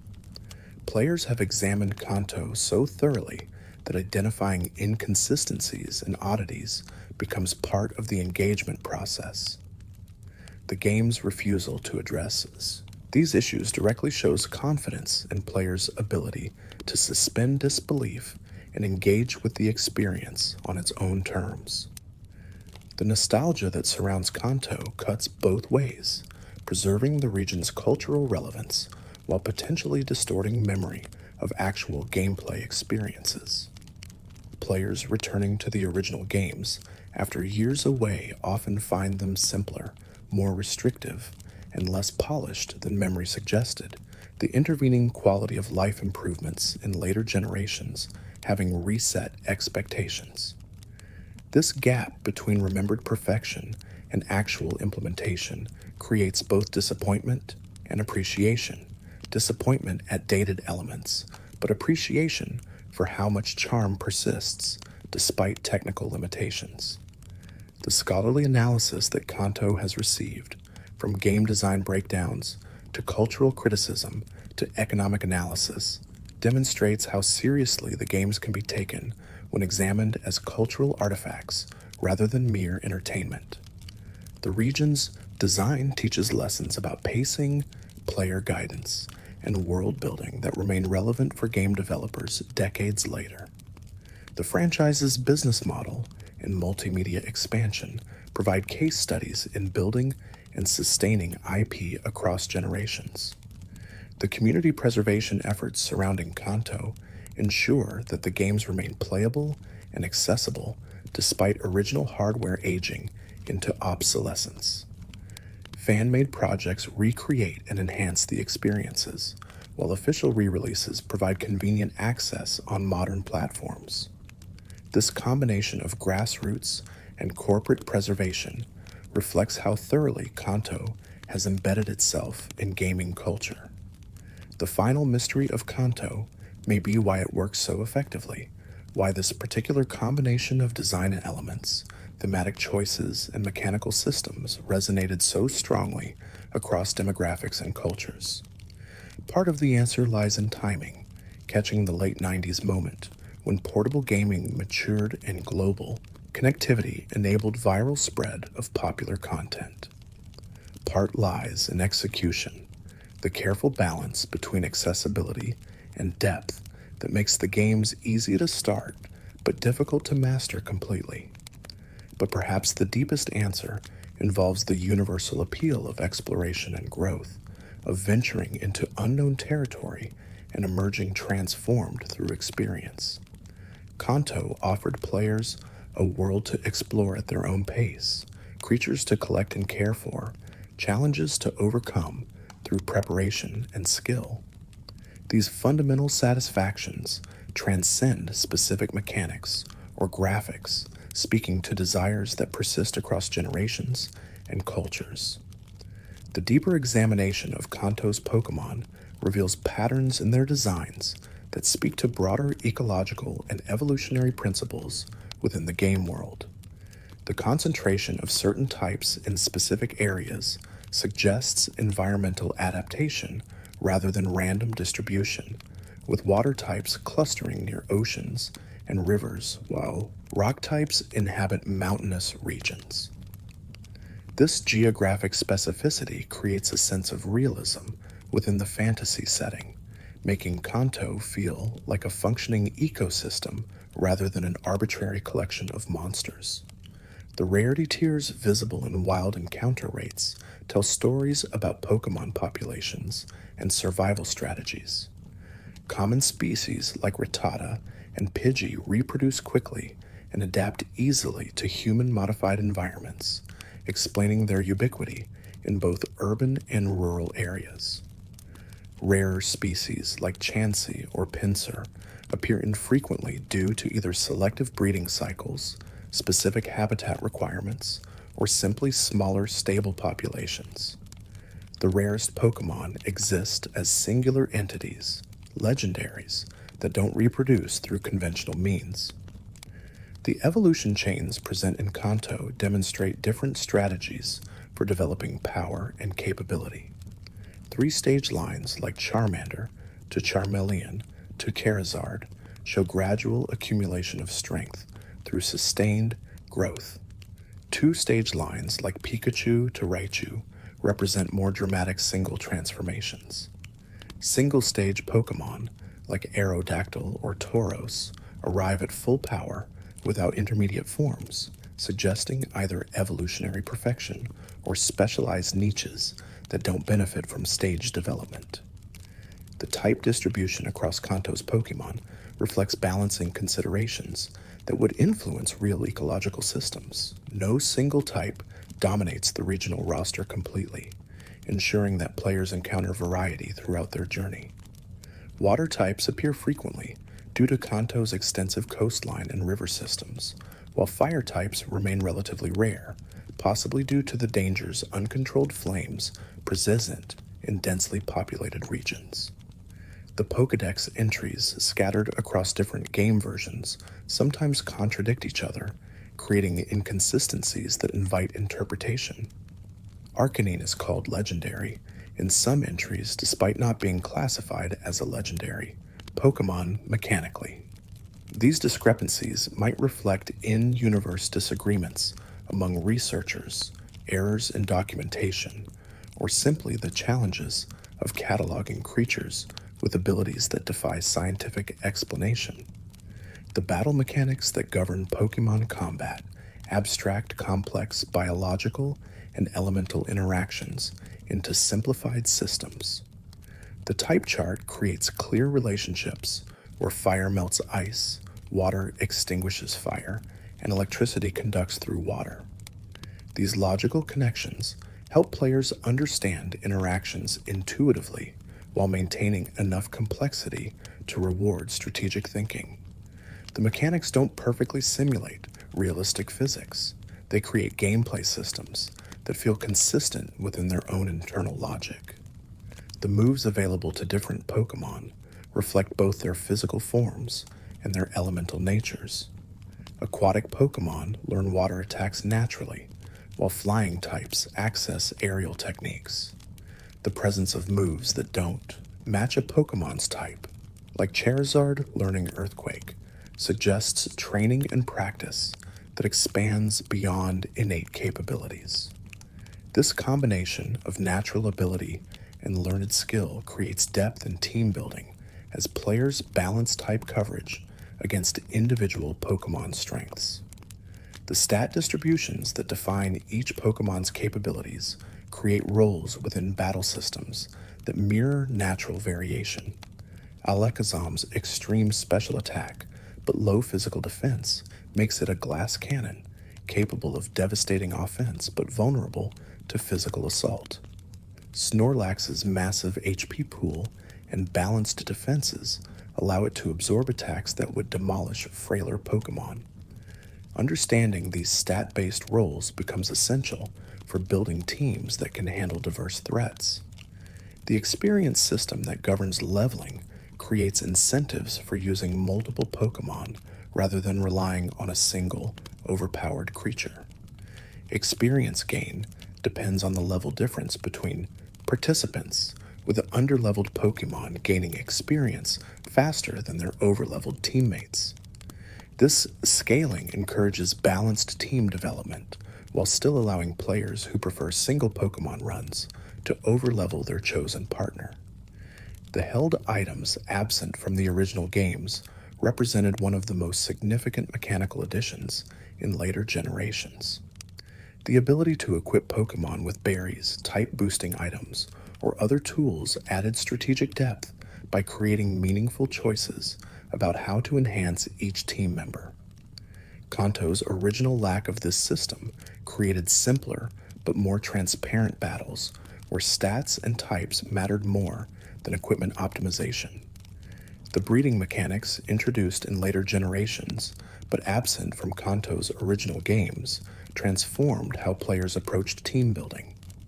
The ability to produce Pokemon with specific natures, abilities, and inherited moves enabled optimization impossible through simple capturing and leveling. Competitive players spread dozens or hundreds of eggs seeking perfect specimens, investing hours into preparation that the game's casual content never required.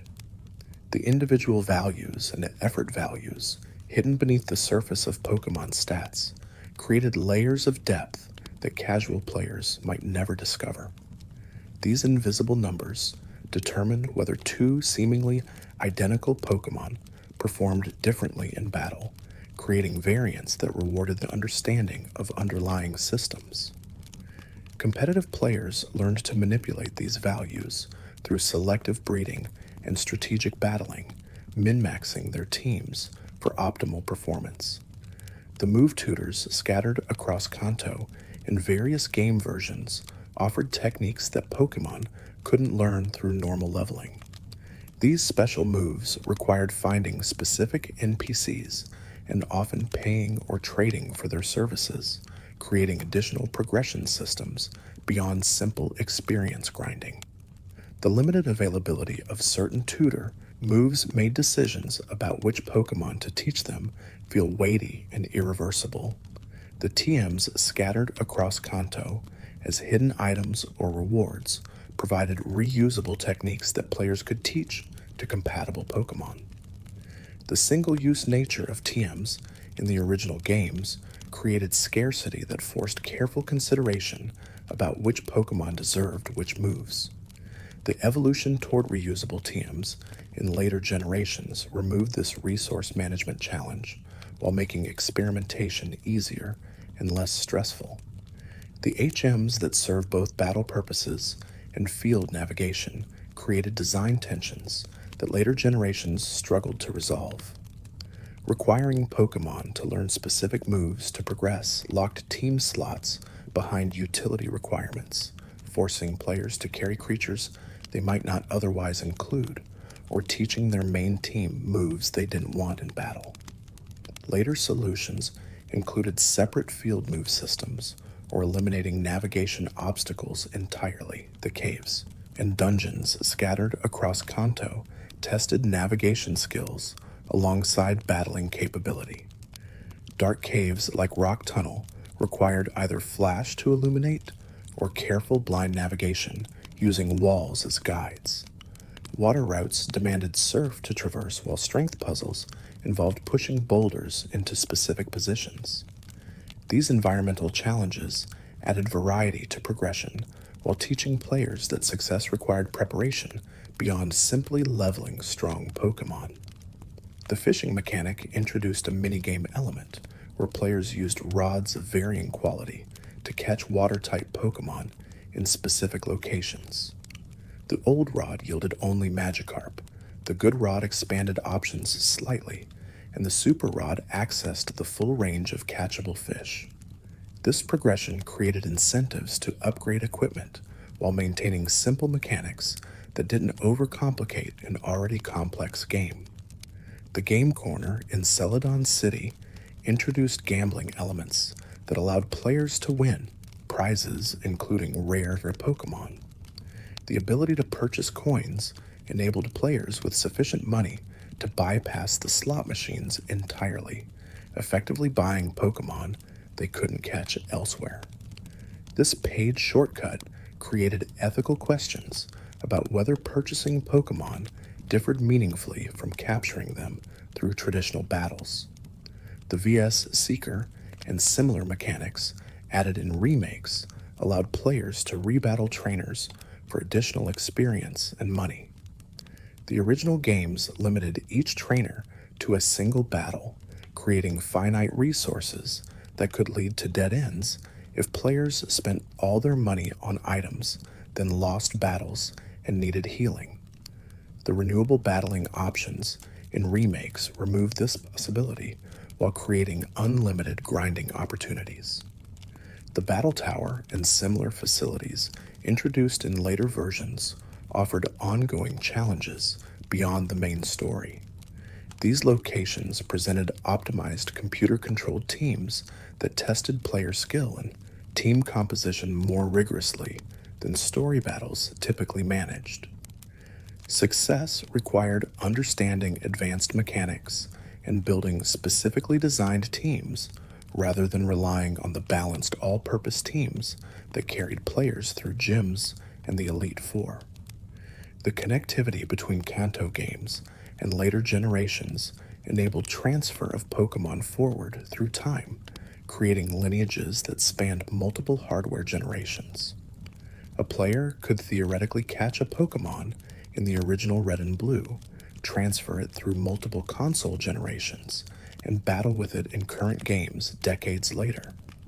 This persistence created attachments that transcended individual games, turning specific Pokémon into long-term companions rather than temporary team members. The event Pokémon distributed through limited-time promotions created parallel collection goals beyond Pokédex completion. These special Pokémon often featured unique moves or attributes not available through normal gameplay, making them simultaneously desirable and potentially unfair in competitive contexts. The distribution methods evolved from physical attendance at events to internet downloads, democratizing access while arguably reducing the special feeling of attending promotional distributions. The shiny Pokémon mechanic introduced alternate colorations that appeared at extremely low rates, creating hunting goals for completionists. The original games contained the code for shininess, but no way to visually distinguish shiny Pokémon, meaning some players possessed shinies without knowing. Later remakes made the distinction visible through different colors and sparkle effects, transforming shininess from invisible rarity to obvious prestige marker. The Pokerus virus that could infect Pokémon and boost experience gain represented another invisible mechanic that players might never encounter without community knowledge. The virus spread between team members and persisted until specific conditions removed it, creating temporary windows where infected Pokémon gained accelerated growth. The extreme rarity of naturally contracted Pokerus made it more unusual than encountering shiny Pokémon, though its effects mattered less for casual play. The friendship mechanics that determined evolution for certain Pokemon, and it influenced the power of specific moves, created invisible relationship systems that rewarded sustained care, walking with Pokemon, using them in battles, and avoiding fainting all increased friendship, while harsh treatment decreased it. These hidden values tracked the player's behavior toward their team, mechanizing the narrative theme of bonds between trainers and Pokemon. The nature system introduced in later generations assigned personality-like traits that influenced stat growth, creating variation between individual Pokemon of the same species. Adamant natures boosted attack at the expense of special attack, while modest natures reversed that. Trade. The 25 different natures enabled specialization, where players could optimize Pokemon towards specific roles by ensuring beneficial nature stat alignments. The ability system also added in later generations gave most Pokemon passive effects that activated in battle or influenced field exploration. Abilities like Intimidate lowered opponents' attack stats when the Pokemon entered battle, while Static occasionally paralyzed physical attackers who made contact. These abilities added another layer of strategic consideration, transforming previously identical Pokemon into functionally different variants depending on which ability they possessed. The Mega Evolution mechanic introduced temporarily powered-up forms accessible during battle through held items and player-Pokemon bonds. Several Kanto Pokemon received Mega Evolutions, including Charizard, Blastoise, Venusaur, Gengar, and others, allowing them to remain competitively viable, despite power creep in later generations. These temporary transformations added spectacle and strategic depth while maintaining the core identity of the original designs. The regional forms introduced for Kanto Pokemon in later games showed how geographic separation could lead to dramatically different adaptations. Alolan forms of Pokemon like Exeggutor, Raichu, and Marowak demonstrated environmental pressures, shaping species into new forms while maintaining recognizable connections to their original designs. This mechanic acknowledged real-world evolutionary concepts while providing fresh takes on familiar Pokemon. The move pool expansions that occurred across generations meant that Pokemon originally limited to small sets of techniques eventually gained access to dozens of options. This evolution in available moves enabled strategies that weren't possible when the Pokemon first appeared, breathing new life into older designs.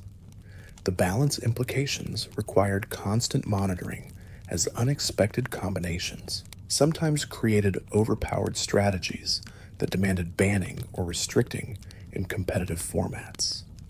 The power creep visible across generations meant that Pokemon once considered strong eventually became outclassed by newer designs with superior stat totals or more optimized distributions. Kanto Pokemon generally suffered more from this phenomenon due to their age, though remakes and special forms helped some remain relevant. The competitive scene established tier systems where older Pokemon could compete against peers of similar strength rather than being forced into unfavorable matchups against power-crept newer additions. The documentation and analysis of Kanto's mechanics filled wikis, forums, and video essays with information far exceeding what any individual could discover through play alone. This collaborative knowledge base transformed how players engaged with the games, providing resources that made optimization and completion accessible to anyone willing to research. The shift from isolated play to community-informed strategies represented a fundamental change in how games were experienced. The speedrunning community's routing and optimization of Kanto revealed emergent strategies that developers never intended. Glitch manipulation, precise movement paths, and statistical probability manipulation enabled completion times that seemed impossible through normal play. These runs demonstrated extreme mastery of the game's systems while creating entirely different challenges than those the designers planned. The challenge runs imposed by players testing alternative victory conditions added replayability long after normal completion grew stale. Nuzlocke rules limiting catching and enforcing permadeath created difficulty spikes that made familiar content dangerous. Monotype runs restricting teams to single types forced creative problem solving as players worked around natural disadvantages. These self-imposed challenges showed how player creativity could generate new experiences from fixed content. The modding scene that emerged around Kanto created alternate versions ranging from simple quality of life improvements to total conversions featuring new stories and regions. Difficulty hacks increased challenge for veteran players while randomizers shuffled encounters and items to create unpredictable playthroughs.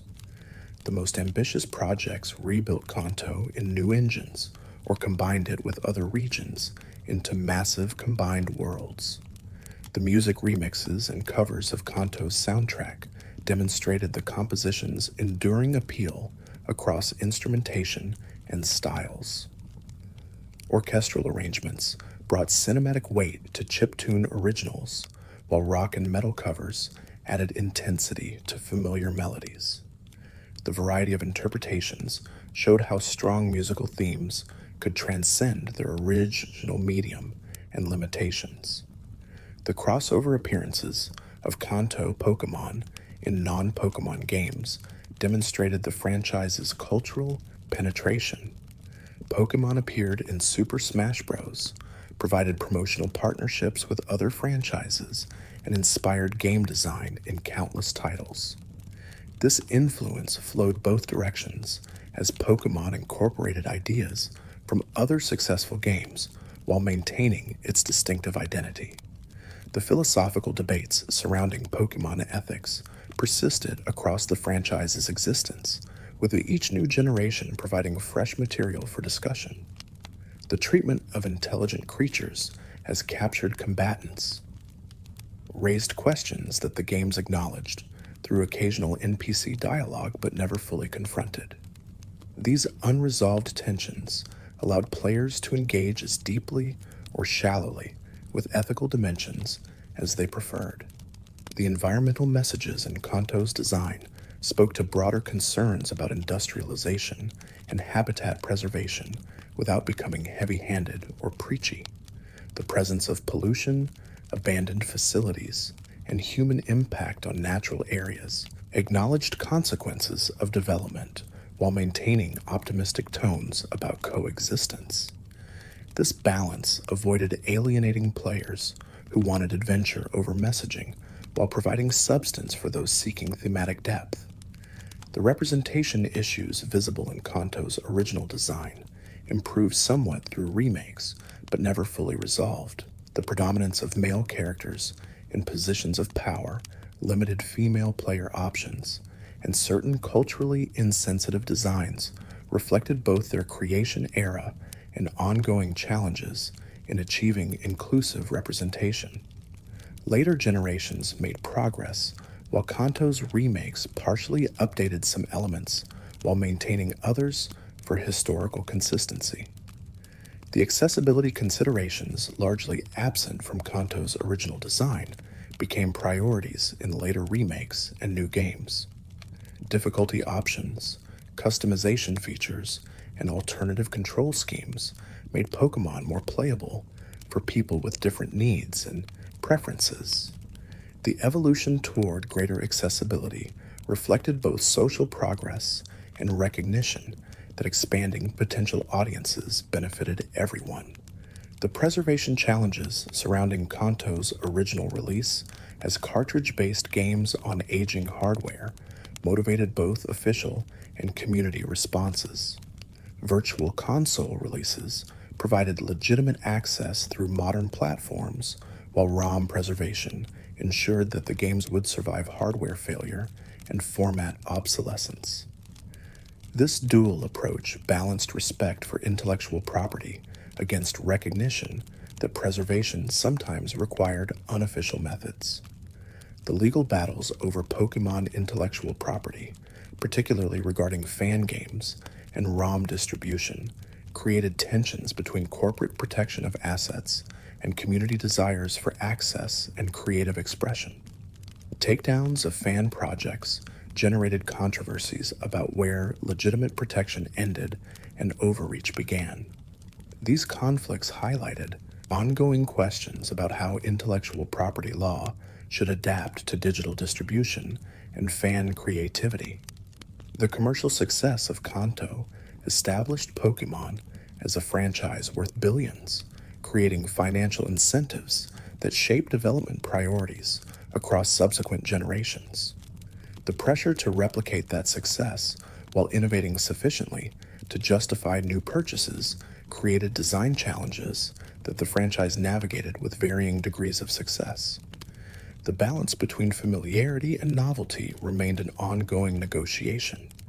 The international variations of Kanto across different language releases created translation challenges that sometimes altered meanings or cultural references. Certain jokes or puns that worked in Japanese lost impact in English, while other references gained clarity through localization that made Western equivalents more accessible than literal translations. These regional variations created technically different versions of the same game that shared core content while diverging in detail. The mythology surrounding specific Pokemon species adds layers to Kanto's world that extend beyond mechanical function. Ninetales carries legends of curses lasting 1,000 years for those who mistreat it, suggesting belief systems within the Pokemon world that attribute supernatural powers to certain species. Whether these legends reflect actual abilities or simply cultural beliefs formed around observations of Ninetales' behavior remains deliberately ambiguous. Gengar's Pokédex entries describe it as a creature that hides in shadows and drops room temperature by 10 degrees, creating effects that blur lines between physical phenomena and ghostly manifestation. The description of Gengar licking victims to steal their life force adds predatory elements that contrast sharply with the generally friendly depiction of Pokémon. These darker entries acknowledge that not all species exist harmoniously with humans, that some pose genuine threats beyond simple battle defeat. The relationship between ghost-type Pokémon and actual death creates theological questions that the games acknowledge but don't resolve.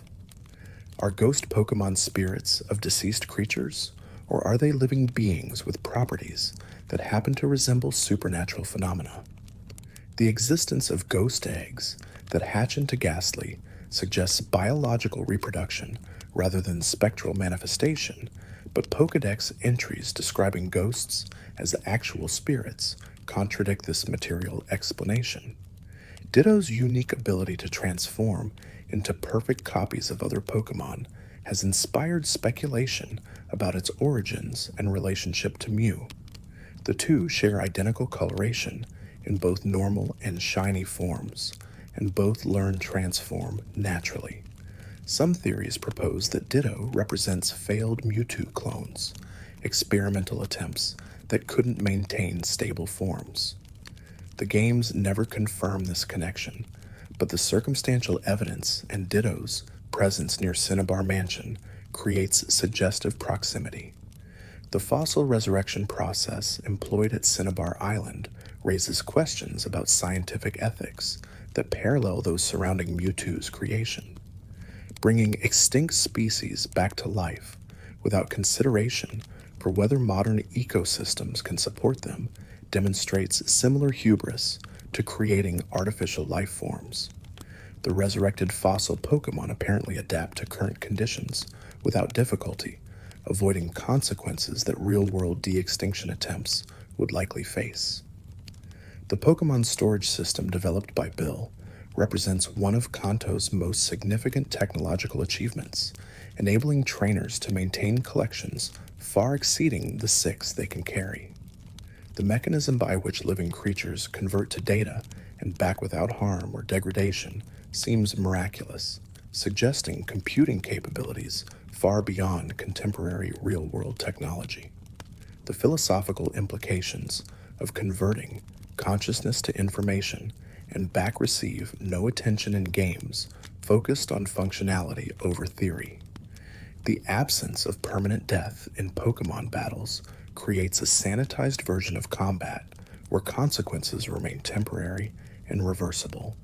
Fainted Pokemon revive through items or visits to Pokemon centers, ensuring that no trainer loses partners permanently through battle defeats. This mechanical limitation serves game design by avoiding punishing losses, but creates narrative tension with the existence of Pokemon Tower and acknowledgement that Pokemon can die under other circumstances. The bicycle shops in Kanto price their products at 1 million Pokédollars, far beyond what players can carry in their wallet's maximum capacity. This pricing seems designed to prevent purchase, forcing players to receive bicycles as gifts or through vouchers. The economic logic of pricing items beyond any customer's ability to pay remains unexplained, perhaps representing either in-universe, absurdity, or simple game design shortcut to control when players receive important equipment. The Nugget Bridge encounter, where a Team Rocket grunt attempts to recruit the player character, suggests that the organization actively seeks new members through direct invitation.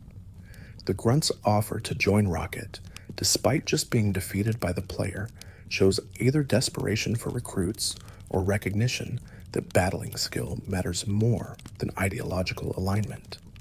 The player's inability to accept this offer keeps the narrative on rails while acknowledging alternative paths that different protagonists might choose.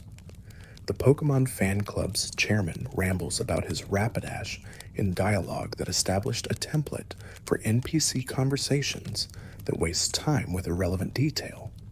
This character's monologue serves no game purpose beyond mild humor, teaching players that not every NPC interaction advances plot or provides useful information. The voucher reward for listening to the entire speech creates minimal incentive while acknowledging player patience. The copycat girl in Saffron City lost her Pokédoll and asks the players to retrieve it from Vermilion, creating one of the game's few FedEx quests. The reward, a TM for Mimic, reflects the character's gimmick of copying others. This minor subplot demonstrates how NPCs maintain consistent characterization through mechanics as well as dialogue. The fishing guru and his brother distributed rods of increasing quality across Kanto, enabling access to progressively rarer water-type Pokemon. Their placement in different cities ensured players encountered them at appropriate progression points, turning rod acquisition into milestone markers. The character's single-minded focus on fishing reflects how NPCs in Kanto often embody narrow specializations rather than full personalities. The invisible walls and barriers that prevent players from accessing certain areas before obtaining specific items or completing story beats create geography that shifts based on progression. Snorlax blocking routes represents these barriers in diegetic form, requiring the Pokeflute to move. Other barriers operate through guard characters or simply impassable terrain that becomes traversable once players acquire the correct HM.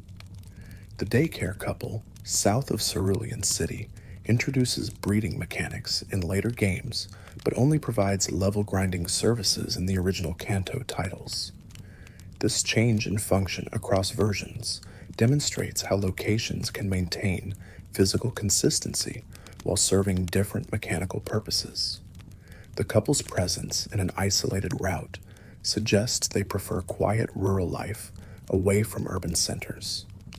The Pokemon Mansion journals describe research that began with noble scientific curiosity and descended into questionable ethics as the Mewtwo project progressed.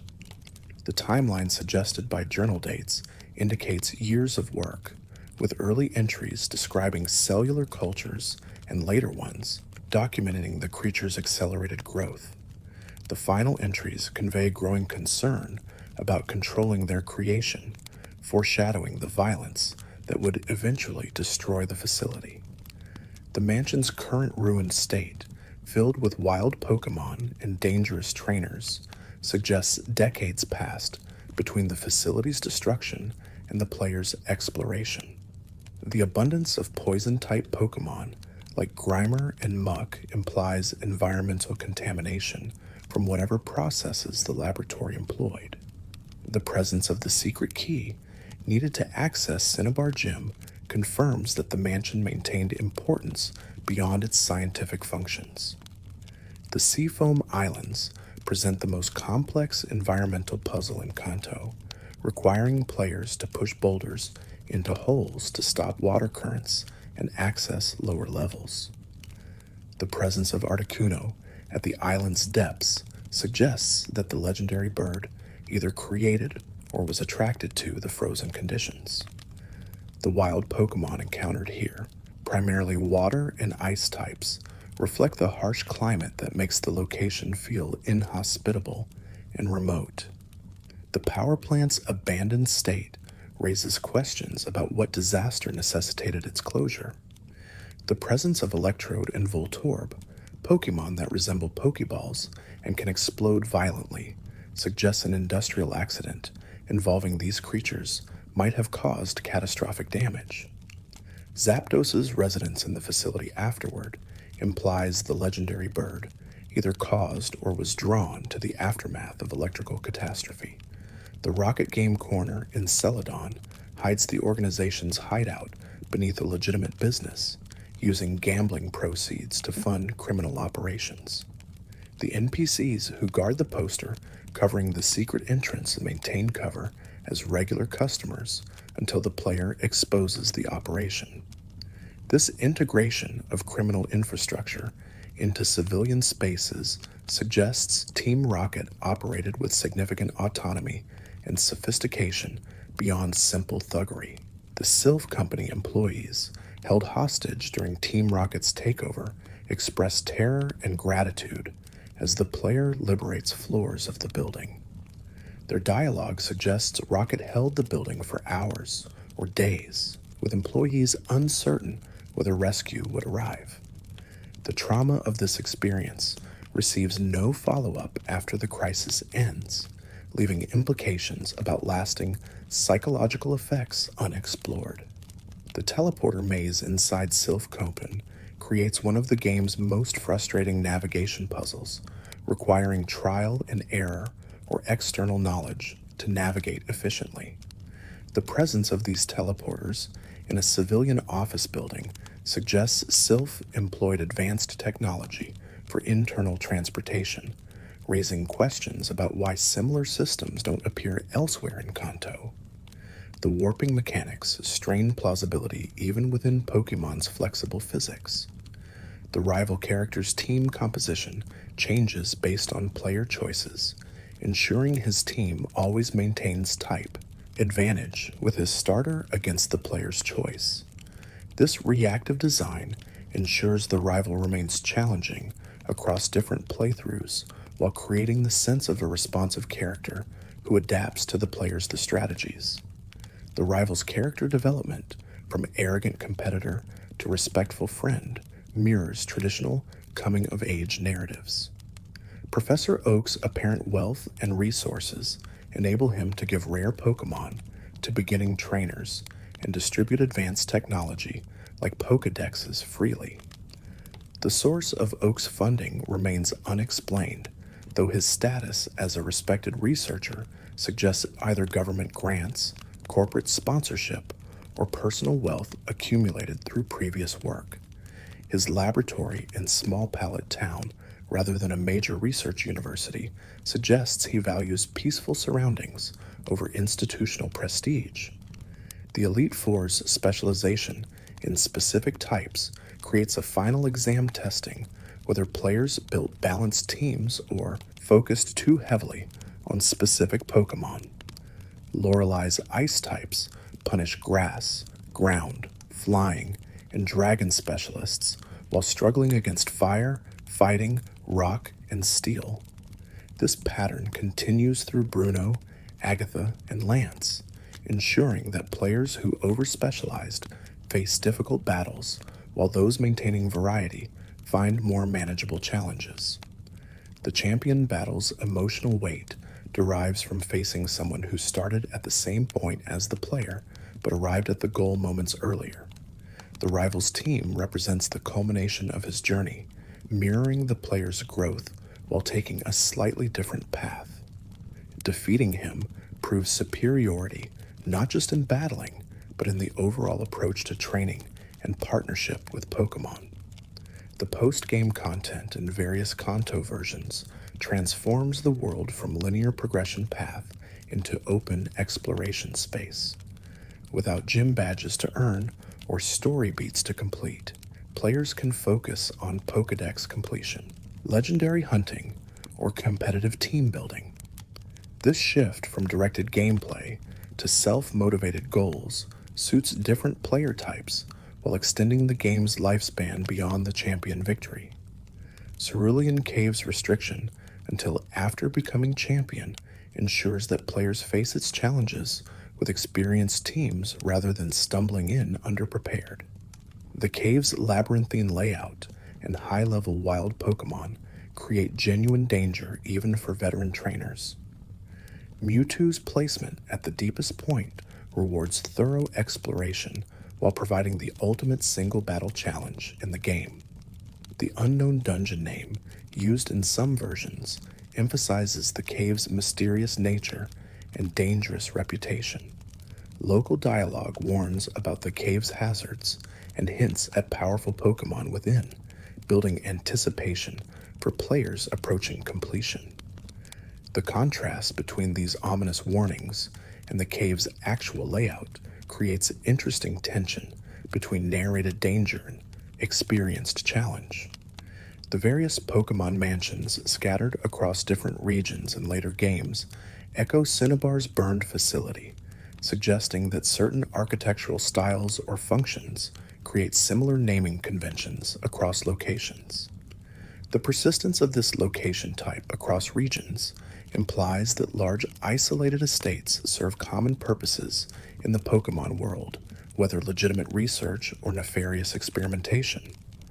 The cycling road's one-way traffic flow prevents players from easily returning north once they begin the descent, forcing commitment to reaching Fuchsia City.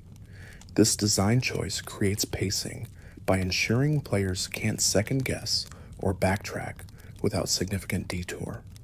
The trainers stationed along the road all use bikes, maintaining thematic consistency while providing battles that test diverse type matchups. The Safari Zone's step limit mechanic creates time pressure absent from most Pokemon exploration, forcing players to balance thorough, searching against the risk of running out of steps before finding rare species. The zone's internal geography hides valuable items and Pokemon behind environmental obstacles requiring specific movement paths to access. This puzzle element transforms simple catching into strategic optimization challenge.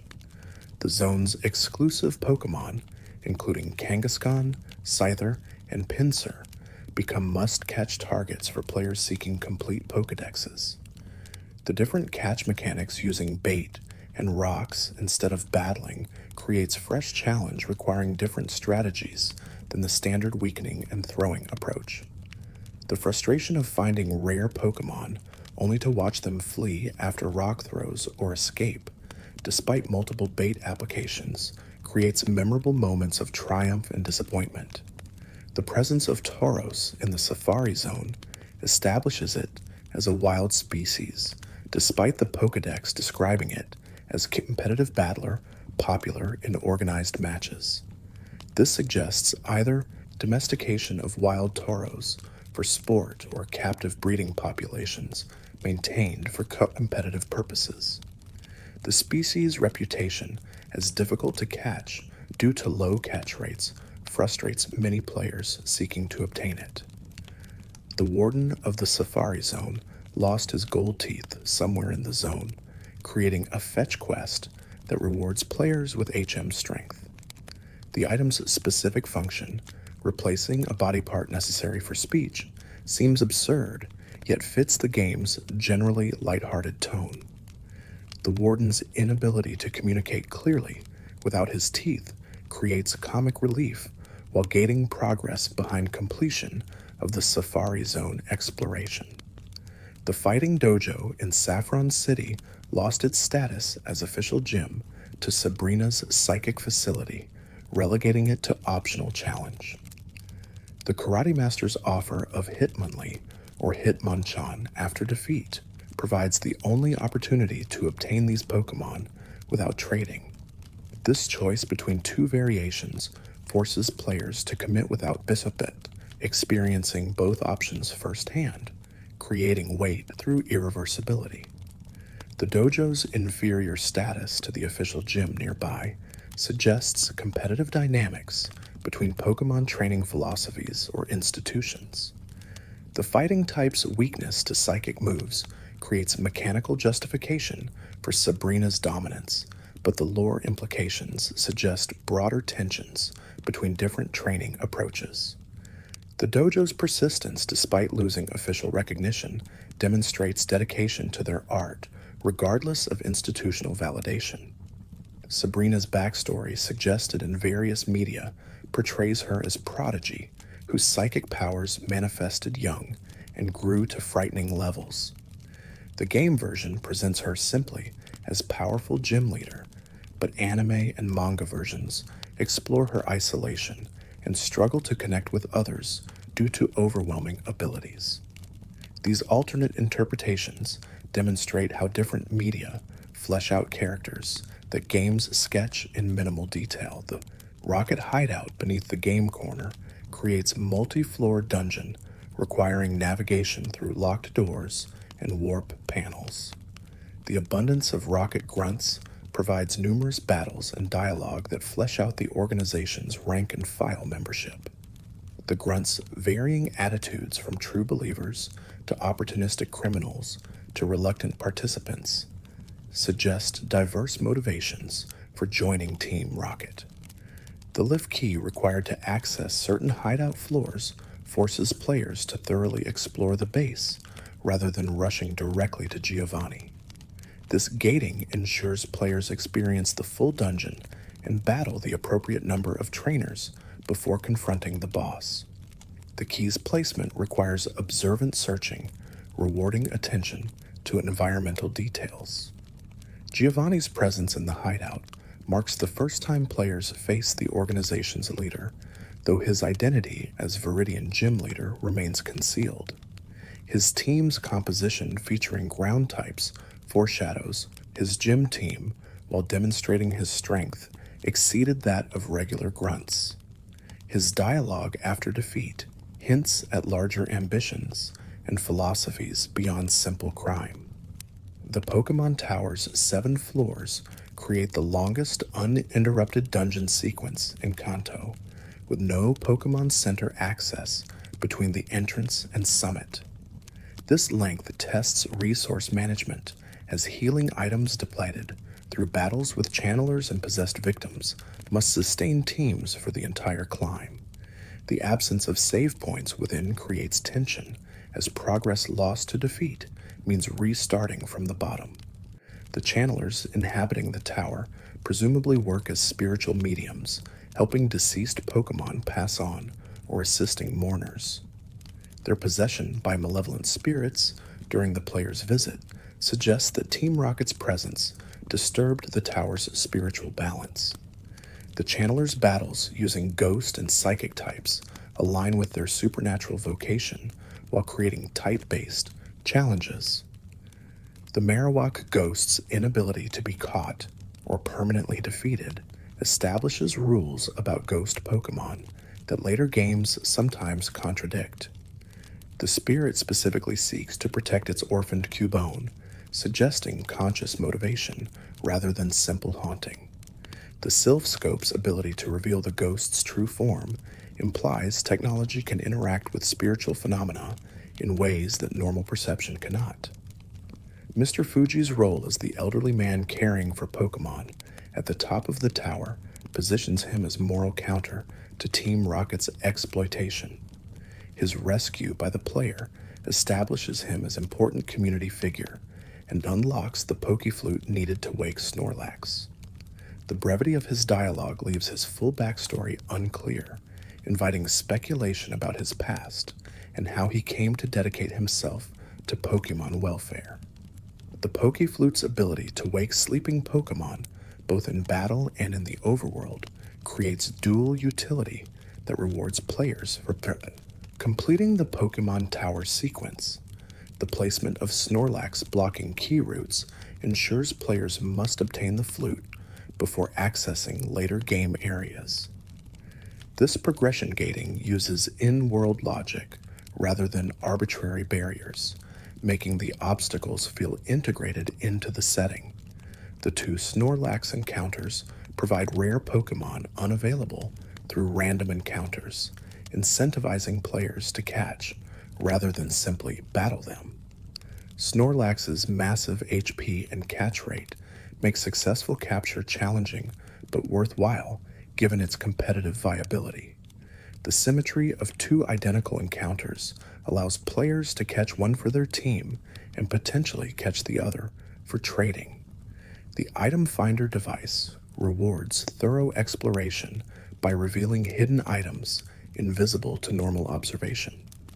The gadget's range and directional feedback create minigame where players sweep areas systematically checking for beeps, indicating proximity to hidden treasures.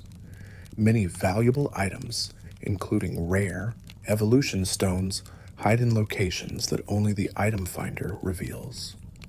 The Fame Checker, added in Fire Red and Leaf Green, tracks information about important characters encountered during the journey. This feature provides additional context about gym leaders, rivals, and other significant NPCs, while creating collection goals beyond Pokemon themselves. The personal details revealed through Fame Checker entries add characterization that the main story doesn't provide time to explore. The Teachy TV feature, also added in remakes, provides tutorial information about game mechanics through television programs. This optional resource helps new players understand complex systems while remaining invisible to veterans who don't need instruction. The integration of tutorials into in-world objects maintains immersion better than separate help menus. The V's Seeker enables rebattling trainers who have refreshed and want rematches, creating renewable sources of experience and money. This quality of life improvement addresses the resource scarcity that sometimes soft-locked players in the original games.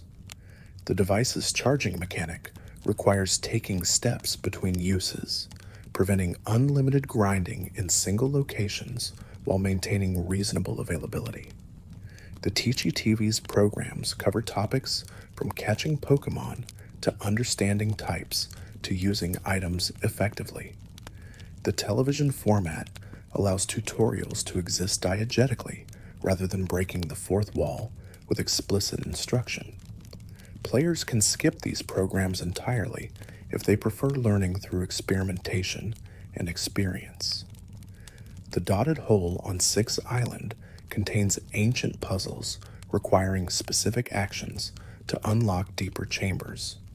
The presence of Braille writing connects this location to similar ruins in Hoenn, suggesting ancient civilizations spanned multiple regions. The treasure at the hole's end attracts a Team Rocket attention, creating final confrontation in the island's storyline. The various berries growing on Sevi Islands include species not found in Kanto proper, establishing distinct ecosystems across the archipelago. The berry growing mechanics introduced in later games added farming elements where players planted and harvested crops. This agricultural dimension created peaceful activities, contrasting with the combat focus of most gameplay. The selfie character, who requests seeing specific Pokemon in exchange for rare items, creates collection challenge requiring access to diverse species. This NPC's requests change over time, encouraging maintained engagement rather than single completion. The rewards justify effort while providing goals for players who already completed their Pokedexes. The Lost Cave's maze-like layout requires careful navigation through identical-looking rooms where exits lead to different locations depending on approach direction. This spatial puzzle challenges memory and mapping skills while hiding valuable items and rare Pokemon behind the specific confusion. Players who solve the maze gain access to rewards, while those who give up missed content locked behind environmental challenge. The pattern bush on 6 Island contains rare Pokemon that only appear through special mechanics, rewarding players who thoroughly explore every location. The bush's inconspicuous appearance makes it easy to overlook without guides or exceptional thoroughness. This hidden content rewards dedicated players while remaining completely optional. The ultimate move. Tutors scattered across Sevii Islands teach powerful techniques to final stage starter Pokemon, providing late-game power boosts. These moves, available only through tutors, create incentives for completing island content and maintaining starter Pokemon on teams throughout the journey. The exclusivity makes the moves feel special and earned. The Altering Cave's intended purpose of changing wild Pokemon encounters based on mystery gift events never fully materialized, leaving it as curiosity in the final games. This abandoned feature suggests development ambitions that technical or business realities prevented realizing. The cave remains accessible, but largely pointless without implemented functionality. As we drift toward the true conclusion of this exploration through Kanto's mysteries, what emerges is a picture of layered complexity built on simple foundations. The interconnected nature of Kanto's locations creates a geography that rewards exploration and discovery. Routes that connect towns in ways that initially seem linear, but gradually reveal shortcuts and alternate paths as players acquire new abilities. The Diglett Cave linking Route 2 to Route 11 demonstrates this design philosophy, transforming a lengthy journey around the region's perimeter into a brief tunnel that experienced players learned to utilize strategically. The placement of healing locations ensures players rarely wander too far from safety while maintaining enough distance to create tension. Pokemon centers punctuate the journey at regular intervals, with spacing calculated to challenge resource management without creating frustrating dead zones. The presence of healing NPCs in certain dungeons, like Victory Road, provides mercy without trivializing the challenge. The economic progression from early poverty to late-game wealth mirrors the player's growing power and status. Beginning trainers struggle to afford Pokeballs and healing items, while in-game champions accumulate money faster than they can spend it.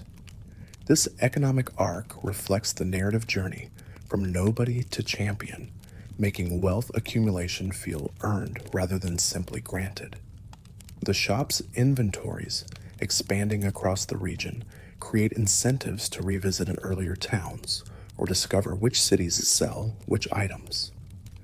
The department store in Celadon offers the widest selection at once, consolidating shopping for convenience. The roof vending machines selling drinks unavailable elsewhere create specific destinations for players seeking these items. The Sylph scope example of gating demonstrates how single items can unlock entire sequences of progress. Without the scope, players cannot identify ghosts in Pokemon Tower, cannot rescue Mr. Fuji, cannot obtain the Pokeflute, and cannot wake Snorlax to progress. This cascading dependency creates a structure where seemingly unrelated tasks connect through logical cause and effect. The Sylph Company president's reward of the Master Ball for rescuing him from Team Rocket provides players with guaranteed capture for one Pokémon. The decision about which Pokémon deserves this unique resource creates weight, with most players saving it for Mewtwo or another legendary. Some players never use it, preserving it as trophy or safety net that maintains its value through non-use. The version differences between Red and Blue, minimal compared to later generations, primarily affected which Pokémon appeared as exclusives. The need to trade for version exclusives encouraged social interaction and created trading economies. The exclusivity made certain Pokémon feel special to players who owned the version where they appeared. The glitches discovered in original Kanto games ranged from amusing curiosities to game-breaking exploits. The missing no encounter became legendary among players, with debate about whether using it constituted cheating, despite being accessible through in-game actions. The item duplication effect transformed resource scarcity into abundance for players willing to exploit the glitch. The Mew glitch, discovered years after release, demonstrated that the game still held secrets waiting to be uncovered. The precise sequence of actions required suggested it would rarely trigger accidentally, meaning most players who obtained Mew this way learned about it from community knowledge. This glitch gave players who missed official distributions access to Pokémon otherwise unavailable. The save corruption risks associated with certain glitches added danger to experimentation. Players who pushed boundaries too aggressively sometimes lost their save files entirely, learning hard lessons about backing up data. These risks created tension between curiosity and caution, between exploiting knowledge and protecting investment in trained teams. The competitive balance between Pokémon shifted dramatically as players discovered optimal strategies and movesets. Early perceptions about which Pokémon were strongest sometimes proved incorrect as the metagame developed. Tauros emerged as dominant force due to a combination of speed, power, and critical hit mechanics. Alakazam's special stats and speed made it nearly unstoppable against unprepared opponents. The sleep mechanics in original games allowed sleeping Pokémon to remain asleep for extended periods, making rest and sleep powder devastatingly effective. The claws banning multiple sleeping Pokémon in competitive play emerged from community. Recognition that unrestricted sleep created unbalanced matches. This player-driven rulemaking demonstrated how communities could govern themselves when official support didn't exist. The critical hit mechanics based on speed rather than flat percentages meant faster Pokémon scored criticals much more frequently than slower ones. This quirk rewarded speed-focused teams while punishing slower defensive strategies. The body slam and slash critical hit glitches further skewed the mechanic, creating unintended advantages for Pokémon with access to these moves. The psychic type's dominance in original Kanto stemmed from multiple factors, including powerful users like Alakazam and Mewtwo, strong stab moves like Psychic, and bugs that prevented ghost types from effectively countering them. The intended weakness to ghost and bug types failed to materialize due to the lack of strong ghost type moves and bugs with ghost typing. This imbalance shaped the original metagame dramatically. The special stat combining special attack and special defense in original games differed from later generations' split system. This unified special stat meant Pokémon with high special stats excelled at both offense and defense in those categories. Chansey's massive special stat made it wall special attackers effectively while preventing it from hitting hard in return. The physical special split that occurred in later generations changed how many Kanto Pokémon functioned in battle. Gyarados gained access to physical water moves matching its attack stat, while Gengar finally received special ghost moves appropriate for its stat distribution. These changes demonstrated how mechanical updates could dramatically alter Pokemon viability without changing base stats. The individual values system, creating variation between individual Pokemon of the same species, operated invisibly in original games. Players might notice their Pokemon performing differently than identities of the same species without understanding the hidden stats creating these differences. Competitive players eventually learned to manipulate IVs through careful breeding and selection. The effort value system that rewarded battling specific opponents with stat growth in particular areas operated even more invisibly. Players could create optimized EV spreads without understanding the mechanics through consistent battling patterns. Competitive players who learned the system could deliberately control EV distribution for maximum optimization. The happiness mechanics introduced in Gold and Silver, but referenced in Yellow through Pikachu's moods, created invisible bonds between trainers and their teams. Pokemon that felt cared for through regular use, walking, and positive treatment developed stronger connections than those left in storage or allowed to faint frequently. This mechanical implementation of the narrative theme about partnership added depth for players who noticed the system. The status condition mechanics. Creating persistent effects that lasted beyond individual battles added strategic consideration to every encounter. Poisoned or burned, Pokemon took damage with every step, creating pressure to visit Pokemon centers or use healing items. Paralysis reducing speed and occasionally preventing action entirely made it one of the most debilitating conditions. The frozen status in original games had no natural thaw mechanic, meaning frozen Pokemon stayed frozen until hit by fire moves or healed with items. This made freeze potentially permanent, creating massive advantage when inflicted and serious problem when received. Later games added gradual thaw chances, balancing the condition's power.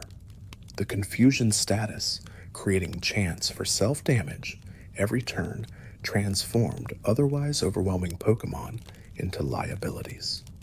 The 50% chance to hurt oneself meant extended confusion could eliminate Pokemon through their own attacks. Smart players learned to switch out confused Pokemon rather than risking self-damage. The weather mechanics absent from original Kanto, but added in later games, created new strategic dimensions. Rain-boosting water moves and weakening fire attacks created incentive for weather-based team building. Sandstorm damaging non-rock, ground, and steel types every turn, while boosting rock-type special defense added residual damage effects. The terrain mechanics introduced in even later generations created location-based effects that altered type matchups and move power. Electric terrain preventing sleep and boosting electric moves created zones where certain strategies dominated while others failed. These mechanics added layers of complexity that original Kanto couldn't support due to hardware limitations. The Mega Evolution mechanic, added for select Kanto Pokemon in later games, created temporary power-ups that dramatically altered stats and sometimes abilities or types. Mega Charizard's two forms offering different types. Combinations let players choose between Physical Dragon or Special Flying Focus. Mega Gengar's ability trapping opponents transformed it into even more fearsome threat. The Dynamax mechanic from Sword and Shield created alternative power-up system available to all Pokemon rather than select species. This democratization meant every Pokemon could access temporary enhancement rather than only those blessed with Mega Evolutions. The shift reflected design philosophy, valuing accessibility over exclusivity. The Z-Move system from Sun and Moon created once per battle super attacks that any Pokemon could potentially use. These devastating techniques added dramatic moments where battles could swing on single massive attacks. The requirement for held Z crystals created opportunity cost as Pokemon couldn't simultaneously hold other beneficial items. The regional variance system, showing how Pokemon adapted to different environments, created alternate forms of Kanto species. Alalon, Exeggutor's dramatic height increase, and dragon typing reflected tropical island adaptation. These variants demonstrated that evolution continued as Pokemon encountered new environments and pressures. The Let's Go game's integration with Pokemon Go created unprecedented connectivity between mobile and traditional platforms. Players could transfer Pokemon from Go to Let's Go, creating bridges between different playing styles and communities. This integration recognized that Pokemon's audience existed across multiple platforms and play preferences. The wild encounter mechanics in Let's Go removing random battles in favor of visible Pokemon changed fundamental gameplay. Players could choose which Pokemon to engage rather than stumbling into random fights. This quality of life improvement made travel faster and less tedious while reducing grind for players seeking specific species. The motion controls in Let's Go Pikachu and Eevee, attempting to recreate Go's throwing mechanics, received mixed responses. Some players enjoyed the physical engagement, while others found motion controls imprecise or tiring. The option to use traditional button controls in handheld mode satisfied both preferences. The partner Pikachu or Eevee in Let's Go games couldn't evolve, maintaining their base forms throughout the journey. This decision preserved the iconic images from the game's titles while creating mechanical balance challenges. The partners received exclusive moves and enhanced stats, compensating for inability to evolve.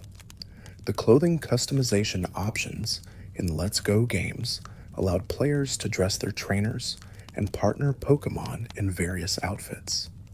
This personalization feature added self-expression dimension absent from original Kanto titles. Players could coordinate trainer and partner appearances or mix styles for preferred aesthetics.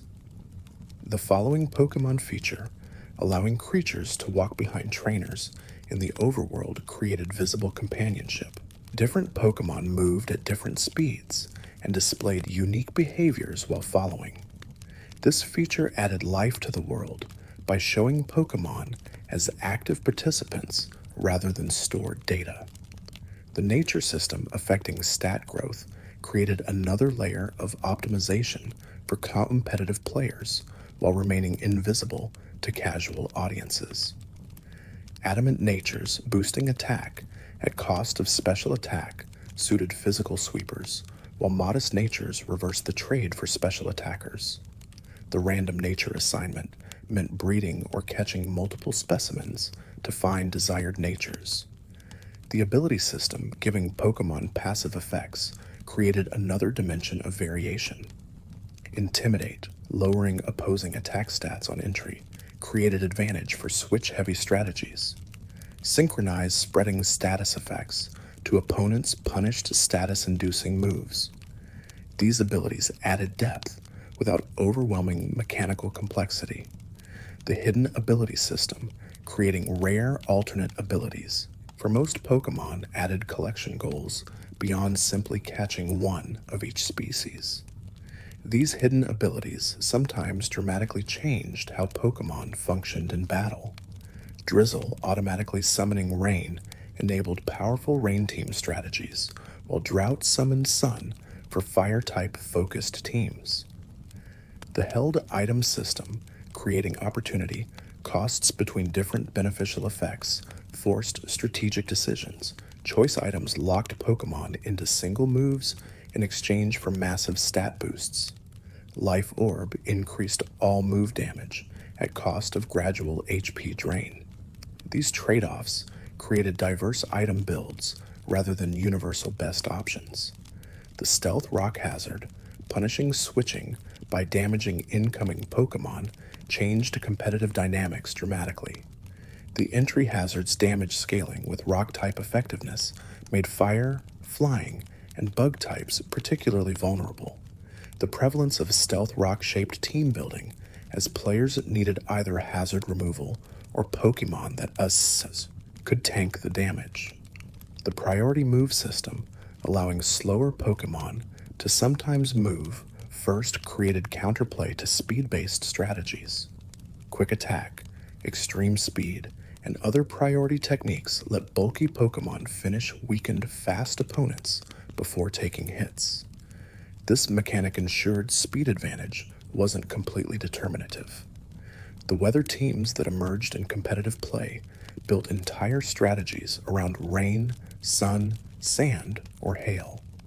Swift Swim doubling speed in rain, combined with rain-boosted water moves, created devastating offensive cores. Chlorophyll similarly abused sun, while Sand Rush and Slush Rush exploited other weather conditions. The VGC format, emphasizing doubles battles rather than singles, created completely different metagame from what most players experienced in story mode. The presence of 2 Pokemon per side enabled combination strategies impossible in singles. Fake Out. Flinching one opponent while the partner attacked freely demonstrated doubles-specific tactics. The official competitive scene, with world championships and substantial prize pools, elevated Pokemon from children's game to legitimate esport. Professional players emerged who made livings through tournament winnings and sponsorships. This competitive ecosystem coexisted with casual play without diminishing either experience. The informal competitive tiers, created by Smogon and other communities, organized Pokemon by power level, allowing balanced matches between comparably strong creatures.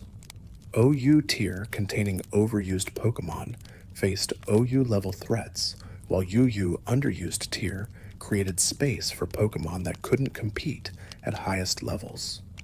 This system maximized viable Pokemon across different competitive environments.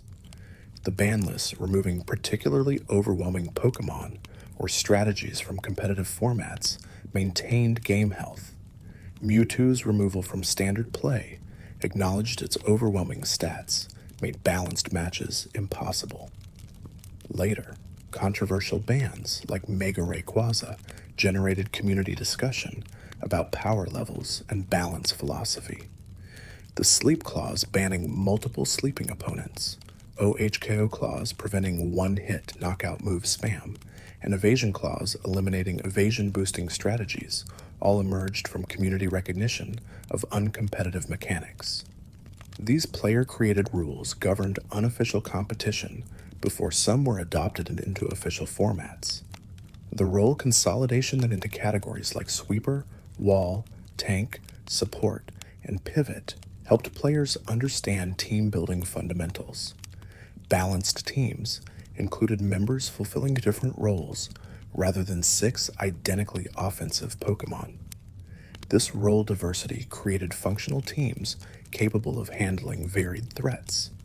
The prediction and mind games elements elevating competitive play above simple mechanical execution created skill expression. Reading opponents' likely switches and preemptively responding with super effective moves separated good players from great ones. The mental game rivaled mechanical knowledge in importance. As we reach the final moments of this gentle journey through Kanto's deepest mysteries, the region reveals itself not as a simple game setting, but as a layered construction of deliberate design choices, happy accidents, and emergent meanings created through decades of player engagement. The region that appears straightforward to young players reveals depths that reward sustained attention and analysis. Every mechanical system contains implications. Every design choice reflects priorities, and every piece of lore invites interpretation that extends beyond explicit text. The community that formed around Kanto transformed isolated play into shared experience, creating knowledge networks that enhanced individual understanding while fostering validative investment in the game's world. This social dimension elevated Pokémon beyond mere software into cultural phenomenon that shaped childhoods and created lasting bonds between players who might never meet face to face. The mysteries themselves resist final answers, partly because they were never intended to be completely solved. Ambiguity serves narrative purposes that definitive explanation would undermine, leaving space for imagination and interpretation. The gaps in Kanto's lore invite players to become co-creators, filling blanks with their own theories and understandings. The evolution of Kanto across multiple versions and generations demonstrates how fictional worlds can persist and adapt through changing technology and cultural contexts. What began as a Game Boy adventure evolved into a multimedia empire while maintaining core identity that connects all iterations. This continuity through change shows how strong foundational design enables flexibility without losing essential character. Thanks for watching. If you felt calm wandering through these soft moments, there's another video on the left of your screen. Maybe let it play as you settle in. It might guide you into an even deeper rest.